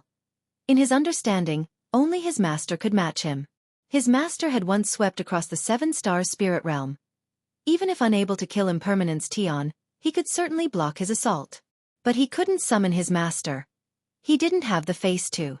His master hated trouble, yet he had already troubled his master more than once. Enhao stared intently at Impermanence Tion, flames igniting on his body. His hair also transformed into flames, his entire being radiating divinity like the deity of the sun. Meanwhile, in another part of the minor heaven and earth of the Star Sea congregations, Li Ya, clad in black, stood at the edge of a cliff, gazing intently at the heavens, where the sky displayed a myriad of hues, ever-changing. He frowned, mumbling, "And how?" The news of Impermanence Tion coming to seize the flame primordial treasure body had spread long ago, and he had heard it too, so he could immediately guess that today's commotion was directed at Enhao. Although he always lost to Enhao, he didn't want Enhao to die. Such a genius as Enhao, if he couldn't grow up, it would be a great pity. At least, that was how Li Ya thought. He could lose, but he couldn't live without a goal to chase. A figure appeared beside Li Ya. It was Shen Tianyi. Shen Tianyi, seeing Li Ya still there, sighed in relief, and said seriously, "Don't think about helping Enhao. Though your divine exotic city is powerful, you can't yet utilize its full potential. The divine exotic resentful ghost is not only targeting Enhao but also you." Li Ya gazed at the horizon and asked, "Senior, how do you think the calamity brought by the divine exotic resentful ghost should be resolved? It's more terrifying than the demon catastrophe we faced on the mainland. Any one Ghost King can force through our Star Sea congregations." Shen Tianyi was silent for a moment, then said, "Great powers will intervene. This is not for you and me to worry about."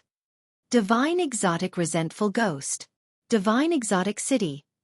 Li Ya's eyes shimmered, making it hard to fathom what he was thinking. He suddenly asked, "Senior Shen, is there still no news of Zhang Buku?" Shen Tianyi shook his head, then also looked towards the horizon, his heart equally filled with worry. But what was the use of worrying? This wasn't the mainland. His status as a Mahayana cultivator meant nothing here. Boom, boom, boom. Ocean waves surged to heights of 10,000 feet, floating islands shattered, the sky filled with thunder and flames, black holes constantly appeared in all directions, and Star Sea congregations' great cultivators continuously arrived to aid Great Ming Tian. Great Ming Tian held the flags with both hands.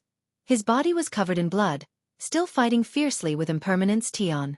Impermanence Tion punched, and Great Ming Tian crossed the flags to block, but the overpowering force still sent him retreating hundreds of miles, his hands trembling as he held the Star Sea Primordial Unity banner, bleeding from the palms.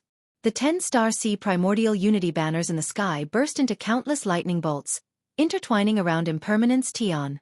"Ha ha ha! What joy! What joy!" Impermanence Tion laughed wildly, the pain from his physical body only making him more frenzied, even boosting his momentum continuously. The ferocity in his eyes almost became tangible. His gaze once again fixed on the wrathful Enhao, taunting, "Be furious, be hopeless, you can only watch as I tear them apart." His laughter echoed across the heavens and earth, drowning out all other noises. Enhao was utterly enraged, wanting to rush up, but the surrounding cultivators stopped him.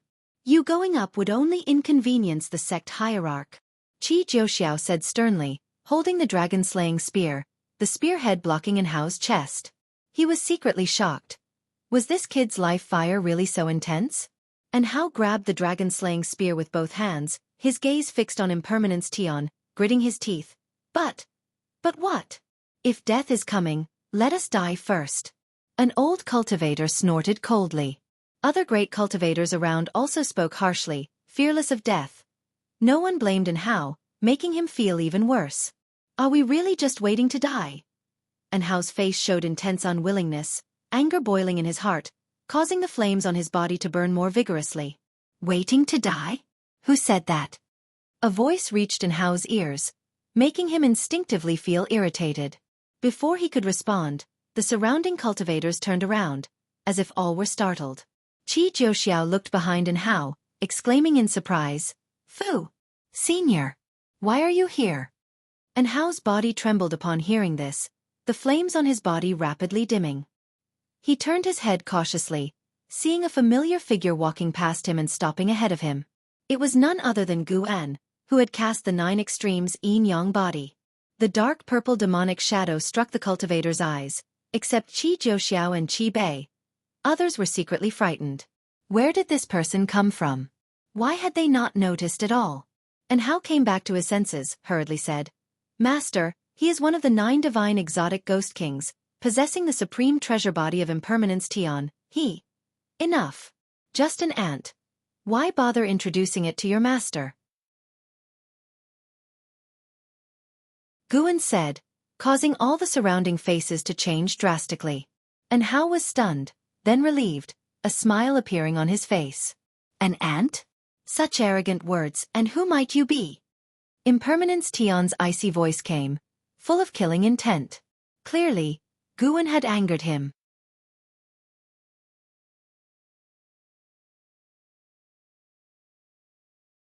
Chapter 270 Desperate Impermanence Tian. Impermanence Tian's voice made the entire world feel as if it were in an icy wasteland, and all the cultivators of the Star Sea congregations felt chills down their spines. Guan ignored Impermanence Tian and stepped forward. Under the towering Star Sea primordial unity banner, the blood-soaked Great Ming Tian turned his head, eyes full of shock. "Who is this person?" Impermanence Tian also stopped. Gu An's dismissive attitude irritated him, and he roared angrily, suddenly transforming into a blood wind, sweeping toward Guan. In the horrifying blood wind, the head of a sea dragon emerged, giant as a mountain, seemingly capable of swallowing Guan, and Hao, and the others on the floating island in one bite. Everyone on the island's hearts pounded wildly, not daring to blink. Boom! The moment the blood wind and sea dragon collided with Guan, it dissipated instantly, and Impermanence Tian was shaken still, losing his balance, disbelief on his face. No! Impermanence Tian said, his voice trembling. Before he could finish his words, a hand suddenly pressed on his shoulder, causing the giant python on his body to turn into blood mist with a slap.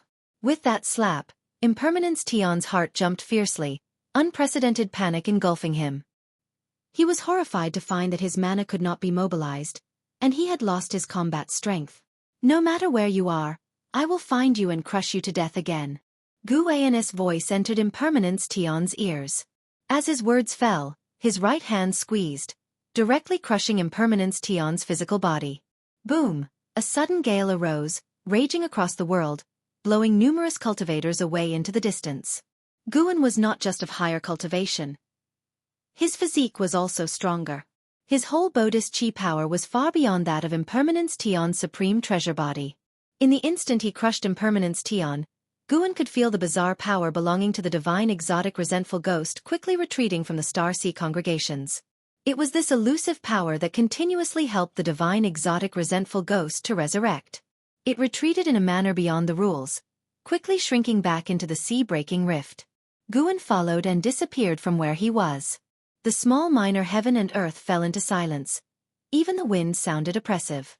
Great Ming Tian floated in the air, a look of astonishment on his face, unable to recover for a long time. If even he was like this, let alone everyone else.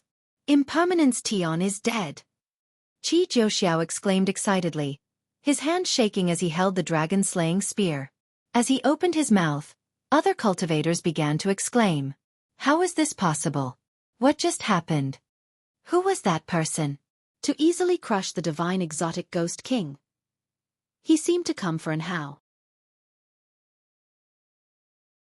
With such strength, how high must his cultivation level be? His aura completely disappeared. The restrictions and formations of our Star Sea congregations were like nothing to him. More and more cultivators flew toward an Hao, including the hierarch Great Ming Tian. Great Ming Tian disregarded his own disheveled state. He stared at an Hao and asked, "What is your relationship with that person just now?" Under everyone's gaze, an Hao took a deep breath and said, "To be honest, he was my first master. When I was a child, he saved me from the claws of a demon and taught me immortal cultivation, leading me into the Supreme Sect. He is revered as Sword Venerable Fudao by the Supreme Sect. Sword Venerable Fudao. Everyone's faces changed once again. They had heard of the name Sword Venerable Fudao, a presence that swept through the 7-star spirit realm cave masters. If it was him, then it made sense. But who would have thought, and how had such a significant background? Seeing the prowess of Sword Venerable Fudao today, they realized the destruction of the 7-star spirit realm was not unjust. If Sword Venerable Fudao wanted, it was not just those cave masters who would die but also the billions of congregants of the 7-star spirit realm. On the other side, Guan had already returned to the Supreme Sect, wandering within the Outer Gate City, pondering the power behind Impermanence Tion. Earlier, when he used lifespan detection on Impermanence Tion, he could only see the cultivation level, 9 layers of the heaven and earth flying immortal realm, with the remaining 3 values being 0. The divine exotic resentful ghost, seeming immortal, was not truly so. At least, the divine exotic resentful ghost was not. Guan had already slain 2 divine exotic resentful ghosts and could sense the same power within them. If he could cut off the source of this power, these entities would no longer be able to resurrect. He was prepared to go to the sea-breaking rift and thoroughly resolve Impermanence Tion. Guan brought up the attribute panel, looking at his lifespan, feeling a surge of confidence. Although the sea-breaking rift was dangerous, it was not an impassable place. Guan began to anticipate the realm above, carefree, primordial, immortal. Under the blood-colored firmament, the world dimmed. Seawater continually washed over the wasteland, as if some kind of demon was reaching out its hand. On the wasteland stood a stele, occasionally splashed by waves, which then turned into steam and dissipated. A figure appeared out of thin air in front of the stele, then fell to the ground. It was Impermanence Tion, who lay gasping for breath with terror and panic on his face. "What happened to you?" A cold voice came from within the stele, indistinguishable in gender and emotion. Impermanence Tion struggled to calm himself and gritted his teeth. "I encountered someone. His realm is definitely higher than the heaven and earth flying immortal realm. He also said he would come find me. He wants to kill me." At the thought of what Guan had said, he shivered uncontrollably. He was arrogant to others because he was not only strong but also seemingly immortal. He felt that man could really find him. How could he not panic?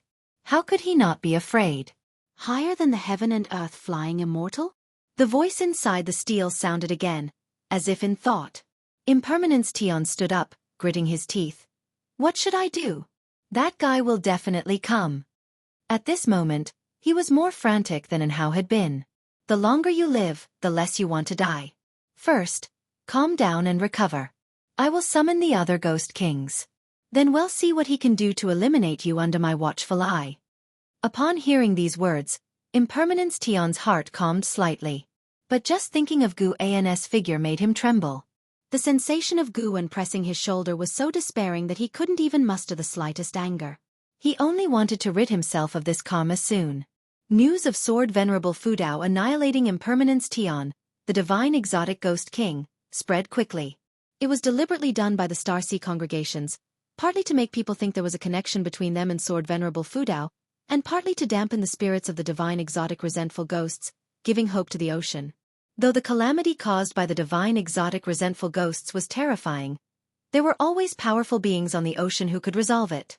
When Guan arrived at Immortal Seeking Island, it had been only half a month since that battle. The cultivators on the island were all discussing Sword Venerable Fudao. The vast majority of cultivators were unclear about realms above loose immortal. It was precisely because they didn't understand that they worshipped Sword Venerable Fudao even more. First annihilating the 7-star spirit realm, then the divine exotic ghost king. From their understanding, Sword Venerable Fudao already had the strongest record. Guan didn't expect his fame to spread so fast, feeling secretly pleased as he listened. Because of this, he even stayed an extra ancient hour that day. Returning to Mystic Valley, he was in a very good mood. In these 7 days, he had gathered another batch of medicinal herbs, getting closer to a 30-million-year lifespan. Estimating that he would reach it in no more than 3 months, and that was without deliberately harvesting in advance. He wasn't worried about Impermanence Tion making preparations early, as he would break through before heading to the sea-breaking rift. He planned to eliminate Impermanence Tion with an even higher realm. Guan walked into the valley in high spirits. When he encountered disciples, he would chat with them with a smile, allowing them to feel his good mood. Time passed quickly. 2 months flew by. The deeds of Sword Venerable Fudao on the sea eventually reached the Supreme Sect, sparking intense discussions among the disciples. The disciples felt honored yet worried. Why had Sword Venerable Fudao gone to the sea? Guan also heard similar discussions, but he didn't mind. Putting some pressure on the Supreme Sect was a good thing. If any presumptuous individuals tried to probe, he could only accept their unexpected lives. That day at noon, Guan was playing Go with Nine-Finger Divine Lord, surrounded by dozens of disciples and senior cultivators of the Supreme Sect. Nine-Finger Divine Lord's forehead began to sweat. Guan held the 7 Stars mirror, fanning himself. No one recognized that this mirror was the Immortal Path Supreme Treasure. The 7 Stars mirror appeared slightly different from before in the 7 Star Spirit Realm, and its power aura was completely suppressed by Guan's path of returning primordial spirit. Even Nine-Finger Divine Lord's divine sense couldn't detect anything unusual. Standing behind Guan, Yu Yingying couldn't help but say, "Stop fanning, it's like a woman playing with a mirror. What is a big man doing with a mirror?" Hearing this, Guan immediately raised the mirror and smoothed his sideburns. Yu Yingying was so angry that she wanted to grab him. While the two were fooling around, Nine-Finger Divine Lord felt immense pressure. Having played Go for many years, he still couldn't surpass the mountain that was Guan. Nine-Finger Divine Lord began to be dazed, doubting himself. He had checked Guan's cultivation level several times and investigated his background secretly. Because he couldn't find out how Guan concealed great cultivation, he could only doubt himself. A figure approached, gently tapping a female disciple on the shoulder. The disciple turned and hurriedly saluted, then gave way. The visitor was Ji Xiaoyu. She wore a white dress, holding a treasure sword, exuding the demeanor of a female sword fairy. She stepped into the crowd, looking at Guan's playful behavior, and couldn't help but smile slightly. Seeing her arrival, Guan lowered the 7 Stars mirror and greeted, "Xiaoyu, why are you back so soon?" Ji Xiaoyu replied, "I came home to fetch something, so naturally, I returned quickly." Guan nodded without asking further questions. He stood up saying, "Elder, you ponder on it slowly." He pushed away Yu Yingying and walked out. Yu Yingying, fuming, wanted to kick him, but he skillfully dodged. How could a Foundation Establishment Realm cultivator compete with a Core Formation Realm cultivator? Ji Xiaoyu followed Guan's pace, chatting as they walked. An elder smilingly stroked his beard. "Elder, how do you feel? You seem helpless." He often lost to Nine-Finger Divine Lord, so seeing him defeated today, he was naturally pleased. At the same time, he was secretly amazed, wondering how his Valley Master's Go skill could be so high. No wonder, it was the creator of Go. Nine-Finger Divine Lord remained silent, staring intently at the board, continuously analyzing and studying Guan's strategy. Elsewhere, Guan glanced at Ji Xiaoyu walking beside him and asked, "Do you have something on your mind?" Upon hearing this, Ji Xiaoyu's faint smile disappeared, becoming calm. She said, "I brought back a treasure from my family. It can detect the soul of living beings, and can also discern demons. Do you want to see what your soul looks like?"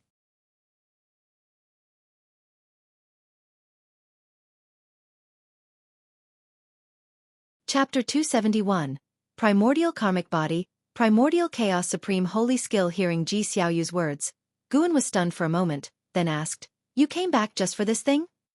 Want to inspect my soul? Do you think I'm a demon?" Guan felt strange inside, not knowing how to evaluate Ji Xiaoyu's idea. Ji Xiaoyu seemed to understand his expression. She explained, "Of course, it's not just this capability. If a cultivator can glimpse their own soul, they might enhance their comprehension." "I don't believe it, so I won't try," Guan waved his hand. Ji Xiaoyu moved closer and whispered, "Just try it, it won't hurt. I'm not afraid of pain, but asking me to inspect my own soul feels invasive. You don't think I'm a demon, right?" "How could that be? Even if you were a demon, it wouldn't matter, after all." "Still saying you're not?" Guan feigned anger and left with a flick of his sleeve. Although he didn't understand the origin of that treasure, Guan decided to stay away, just in case his soul turned out to be something extraordinary. Of course, rationally speaking, there shouldn't be such a powerful treasure. Ji Xiaoyu stood where she was, watching him leave thoughtfully. Back in his room, Guan closed the door and took out a strange book he had just acquired from the outer gate city and started reading it. In this life, although Ji Xiaoyu was stubborn, she wasn't the type to pester, so after being refused by Guan, she just went back to her room to cultivate. In the following days, Guan avoided Ji Xiaoyu. As autumn approached, Guan returned from Tianya Valley, and his lifespan finally broke through to 30 million years today. He walked through the mountains and forests, his divine sense extending to the sea, locking onto the sea-breaking rift. Looking at the entire line of the sea-breaking rift, the number of cultivators and demons gathered around exceeded 10 million, not to mention how many creatures had gathered at the bottom of the rift. Soon, Guan decided where to enter the bottom of the sea-breaking rift. As his right foot took another step, his entire aura suddenly changed, and he directly entered the special state of the carefree primordial immortal. He stepped into the limitless freedom step, quickly leaping out of the continent. After a few steps, he dove into the sea-breaking rift. Upon entering the sea-breaking rift, he felt as if he had entered an abyss. The surroundings were dark, with only the deafening sound of water falling on either side. During his descent, he encountered cultivators, demons, and divine exotic resentful ghosts flying out. Some brushed past him, and some passed directly through his body, none of them noticing his presence. The sea-breaking rift was deeper than Guan had anticipated, seemingly leading to another world. After descending tens of millions of miles, a dim blue light appeared below, shimmering. He felt a unique aura, like the power of some heaven and earth rule. He passed through this layer of dim blue light, clearly feeling like he had entered another world. The aura of this world felt familiar to him, giving him a sense of being inside divine exotic city. This place also contained many heavens and earths. He flew towards the world with the richest spiritual energy, which was also the most vast, several hundred times the size of the Supreme Sex continent. During his flight, Guan saw many cultivators and demons traversing, the lowest cultivation level being the Wandering Immortal Realm. Only those who had reached the Wandering Immortal Realm could freely traverse these heavens and earths. Creatures with lower cultivation levels needed to use different heavens and earths teleportation arrays or space rifts for traversal. He also saw the figures of divine exotic resentful ghosts, wandering in the void, watching the passing creatures and ready to pounce at any moment. Guan did not look much, his right foot stepping out again, arriving at a cliff. The sky here was blood red, with dark clouds, and faintly visible outlines of several moons. Guan sat down cross-legged, directly activating the lifespan barrier. The spiritual energy here was incredibly abundant, even denser than the third medicine valley filled with medicinal herbs. No wonder so many cultivators and demons rushed in recklessly. Guan did not immediately break through, instead admiring the scenery in all directions. The vastness of heaven and earth made it hard to see flowers or plants. Tornadoes roamed the mountains in the distance, stirring up many resentful souls that wailed and howled like ghosts. Desolate, bleak. That was Guan's feeling.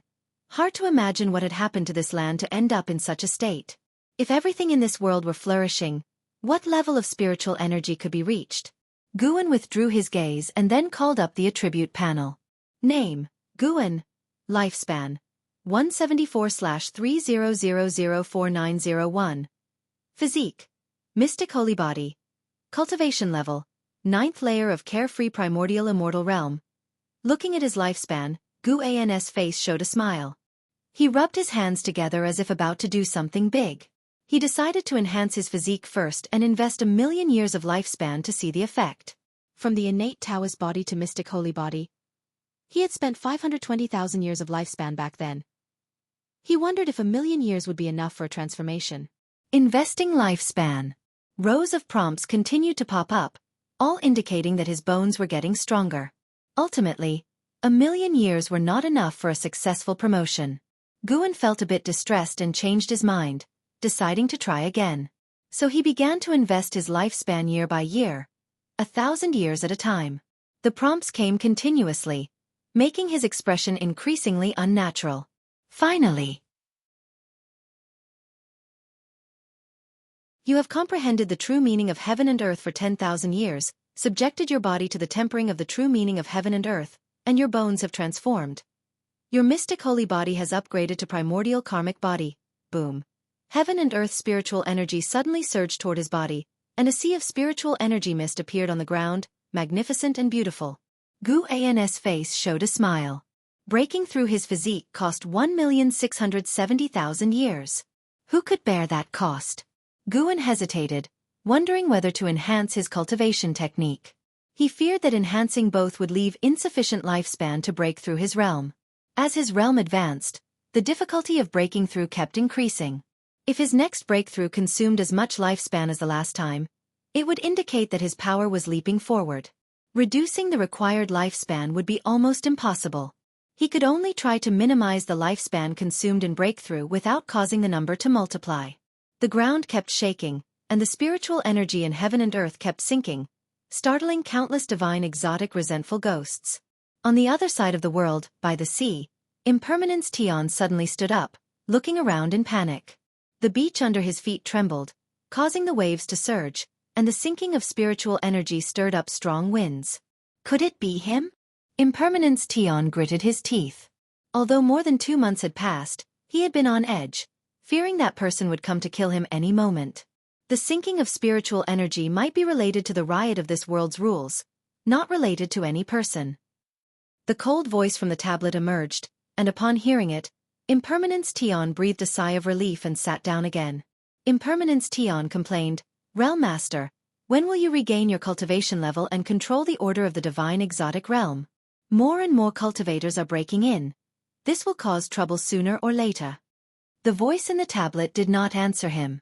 Impermanence Tion waited a while, but he could only close his eyes and continue practicing. On the cliff, within the lifespan barrier, Guan endured the pain of his Buddhist transformation, feeling conflicted. Back then, it took 700,000 years of lifespan for the 5 elements Taoist skill to transform into heaven and earth primordial skill. Enhancing it again would probably consume at least 2 million years of lifespan. Do it. He should enhance his cultivation technique since he had already passed heaven and earth primordial skill onto Yang Jian and Enhao. As a master, one must hold back something. How could he practice the same level cultivation technique as his disciples? Guan immediately invested 1 million years of lifespan. As expected, it was not successful. He invested another 1 million years of lifespan. Failed.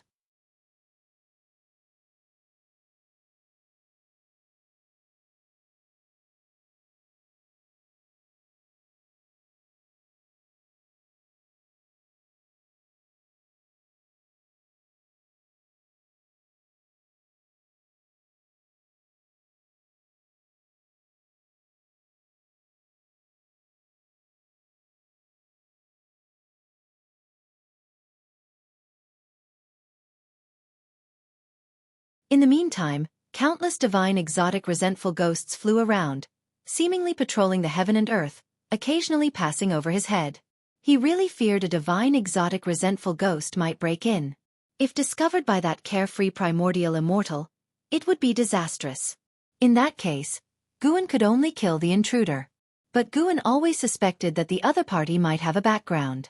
The sea-breaking rift affected countless sea regions and sects, some of which even had array restrictions to prevent carefree primordial immortals peeping. Even so far only heaven and earth flying immortals had stepped forward to fight the divine exotic resentful ghosts of the sea-breaking rift, which spoke volumes. Perhaps there was some force in the dark balancing the carefree primordial immortals, preventing them from interfering. Guan pondered as he awaited breakthrough success. Time ticked by slowly. After nearly an ancient hour, he finally succeeded.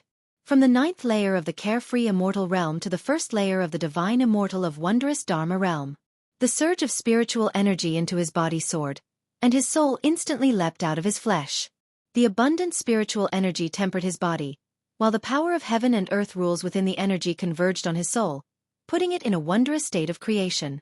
The spiritual, in the divine immortal of wondrous Dharma referred to the soul. An uninterrupted stream of created memories flooded into Guan's mind, giving him the feeling of swimming in a vast ocean. It was an ocean formed by the power of heaven and earth rules. Creation. True meaning. Guan immersed himself deeply, unable to escape, only feeling his soul was about to break free and be reborn. His divine sense was transforming as well, witnessing too many illusions.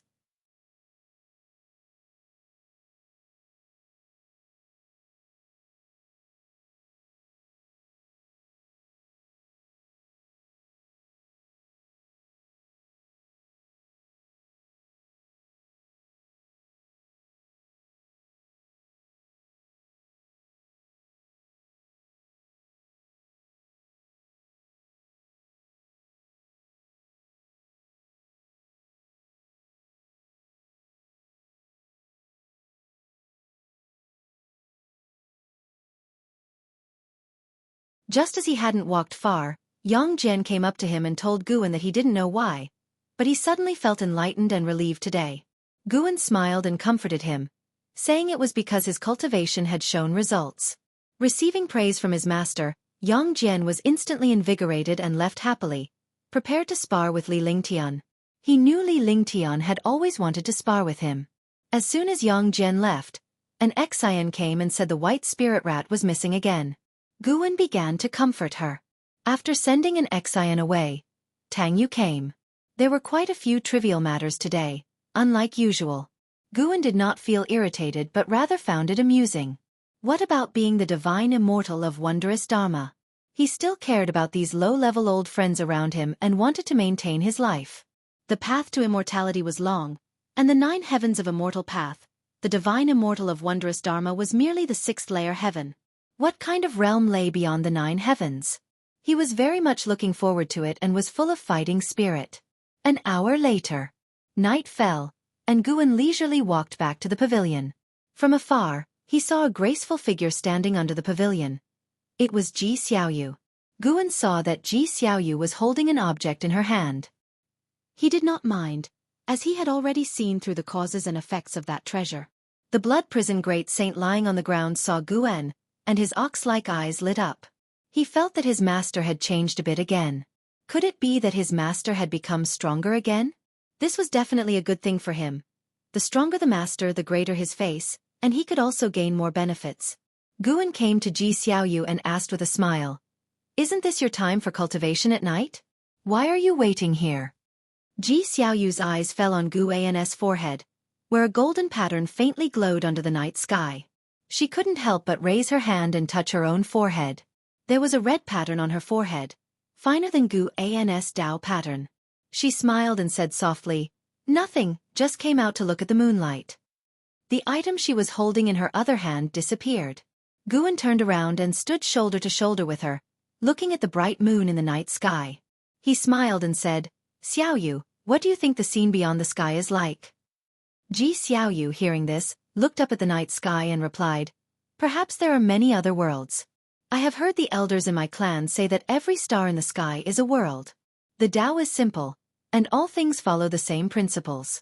Life on earth is as tiny as dust, and the heavens and earth in the Tao are as small as stars." Guan couldn't help but turn his head to look at her, surprised she could speak such profound words. Unknowingly, this girl had already grown so tall. If one cultivates to immortality, they can eventually fly beyond the sky.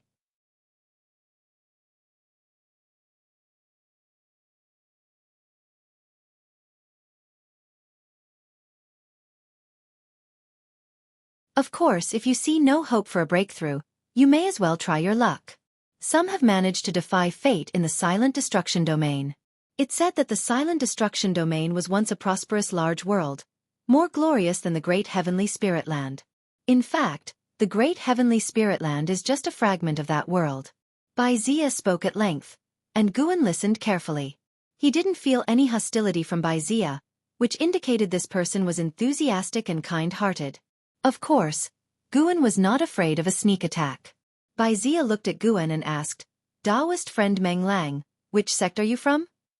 The Great Heavenly Spirit Land was vast, but for heaven and earth flying immortals, it wasn't very big. Guan replied, "To be honest, I am just a loose cultivator with no sect. Years ago, my sect caused trouble and was exterminated. I escaped and have been cultivating in seclusion ever since." Intrigued, Bai Zia asked, "You managed to reach the heaven and earth flying immortal realm just by cultivating on your own? Taoist friend, it seems you have great talent. Why not join our mortal world peak? I can make you a peak master, and you can also gain an energy movement treasure position in the Holy Court. With the Holy Court's chi fortune, perceiving the heaven and earth rules will become easier."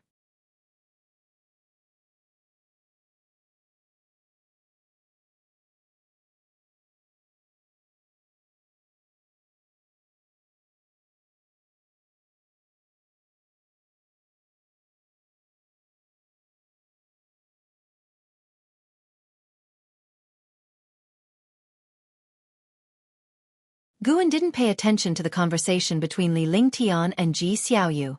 After chatting briefly with Ji Xiaoyu, He rode off on the blood prison great saint, accompanied by Yang Jian. Today was another day to harvest. And so it went. A month passed quickly. On this day, Guan arrived at Heavenly Phoenix Mountain, Nianchu Cave. Tian Yaoer saw him and excitedly rushed forward, saying, "Master, there's activity in the outer world cave. Some immortal herbs have matured." Guan's interest peaked, and he called for Tianqing and Tianbai to head to the outer world cave. Tianqing and Tianbai immediately clung to his arms, making it difficult for Tian Yaoer to get close to Guan.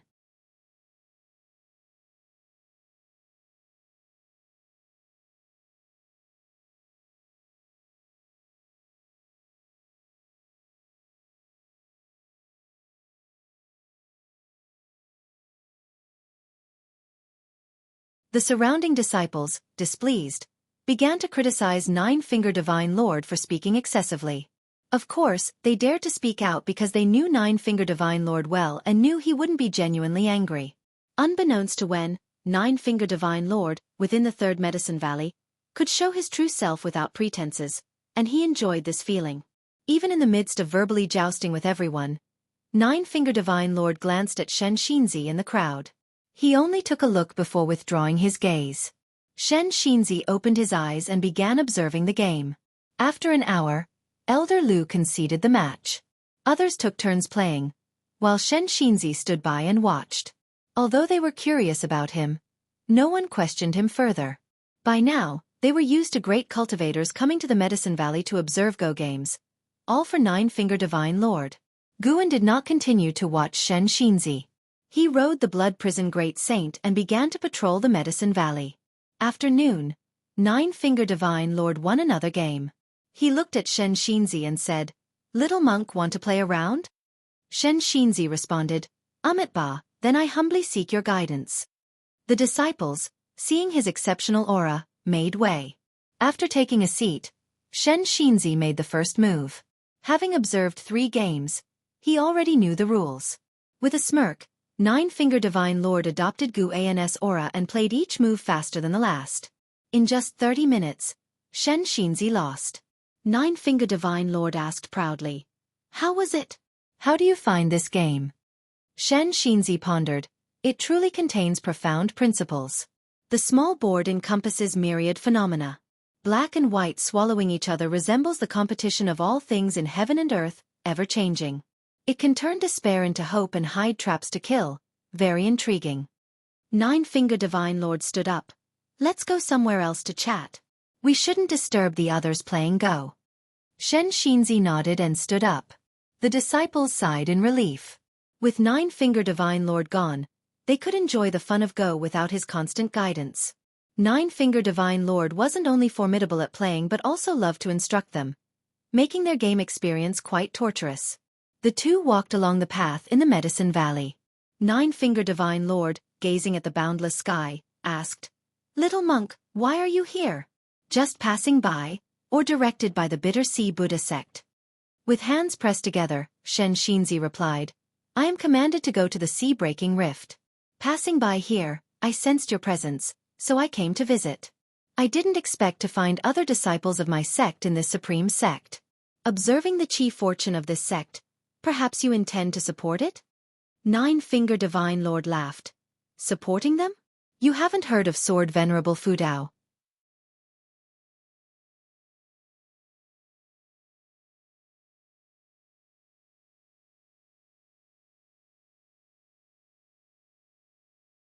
Chapter 277 Reincarnation of the Heavenly Demon.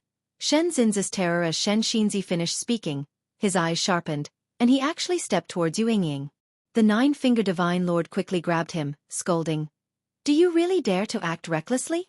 This girl is from the Star Sea congregations, and besides, this place belongs to Sword Venerable Fudao. You better not cause trouble." Shen Xinzi sternly said, "Exorcising demons is the duty of us disciples of the Buddhism sect. How can we neglect it out of fear of the strong?" He immediately shook off the Nine-Finger Divine Lord's hand, trying to break free. The Nine-Finger Divine Lord said in a deep voice, "There are countless demons in the world. This demon has not yet done any evil. How can you act directly? Don't forget your mission. There are greater calamities that require your intervention." He felt a headache coming on, How could this lad be even more stubborn than 10,000 years ago? Although he knew that Yu Yingying had no relation to Sword Venerable Fudao, causing trouble here would inevitably break the peace of Medicine Valley, something he did not wish to see happen. Shen Xinzi frowned, his gaze fixed on Yu Yingying. Yu Yingying seemed to sense something and turned her head to look at Shen Xinzi. Their gazes pierced through the endless white snow, colliding in midair. For some reason upon seeing him, Yu Yingying inexplicably felt uncomfortable and a bit scared. She instinctively avoided Shen Xinzi's gaze and ran away. After walking some distance, her panic did not subside, and she looked back instinctively, only to find Shen Xinzi still staring at her, scaring her into quickening her pace. She hurriedly walked away, in a daze, until she bumped into someone, waking her up.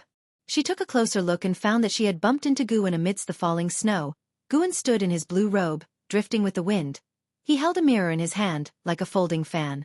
The hair crown on his head reflected the light, and along with the gold pattern on his forehead, it made Yu Yingying stare in awe. For the first time, Yu Yingying felt that Guan had such an air of elegance. If there were truly immortals in this world, they would probably look like this. "What's wrong with you?" Guan asked. Of course, he knew what was going on, but he had to pretend to be oblivious. Yu Yingying snapped out of her daze and for some reason, felt calmer in front of Guan. "Just now, a monk kept staring at me," Yu Yingying said aggrievedly. Guan laughed. "Aren't you the one who's fearless? How can you be afraid of a mere monk?" Yu Yingying glared. "I don't know why, I just felt uneasy under his gaze." "Uneasy? Did you do something guilty, stealing his cassock?" "Pa, do you take me for a black bear spirit?" With Guan's teasing, Yu Yingying completely relaxed. Guan walked towards his pavilion, followed closely by the Blood Prison Great Saint, who threw a disdainful glance at Yu Yingying. Yu Yingying instantly became furious and started cursing the Blood Prison Great Saint. The man and the ox began to argue, while Guan, used to it, couldn't be bothered to intervene. In the following days, Shen Xinzi stayed at the Supreme Sect, investigating the disciples' impressions of Sword Venerable Fudao. 3 days passed quickly. Shen Xinzi returned to Medicine Valley, having understood that Sword Venerable Fudao was righteous and cared for the common people, and would not prevent him from exorcising demons. Upon arriving at Medicine Valley, he encountered Yang Jian and Li Lingtian. Yang Jian was pulling Li Lingtian out, looking for a place to spar.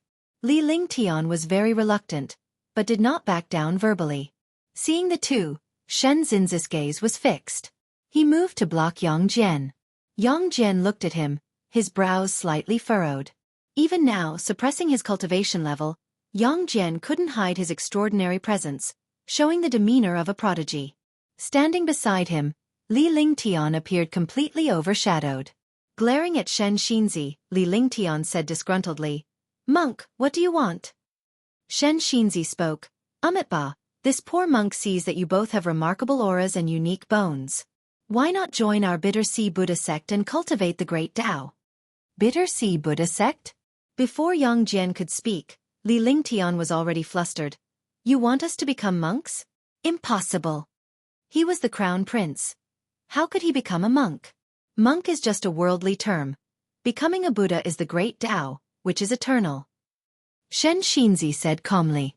Scratching his head, Li Lingtian thought that this guy was either crazy or genuinely capable of something. Suddenly, he didn't dare to provoke him. In Medicine Valley, he always encountered great cultivators, so he couldn't remain arrogant. Yang Jian said softly, "Thank you for your kind offer, but I already have a master, and I don't wish to take another. Farewell." He bypassed Shen Xinzi and walked out of the valley. Li Lingtian quickly followed. Shen Xinzi watched their departing figures, contemplating something. Meanwhile, in the distance, beneath a pavilion, Guan and Ji Xiaoyu stood side by side, appreciating the snowy scenery. Ji Xiaoyu noticed Shen Xinzi and said, "That monk seems unusual. I wonder if he will cause trouble for Yang Jian." Although she had never sparred with Yang Jian, she felt he was extraordinary. Curious about how Guan had made Yang Jian so loyal, she learned that Yang Jian had been nurtured by Guan's elixir, gradually unlocking his talent, which made her admire Guan even more. Perhaps Guan's cultivation talent was ordinary, but his character deeply impressed her.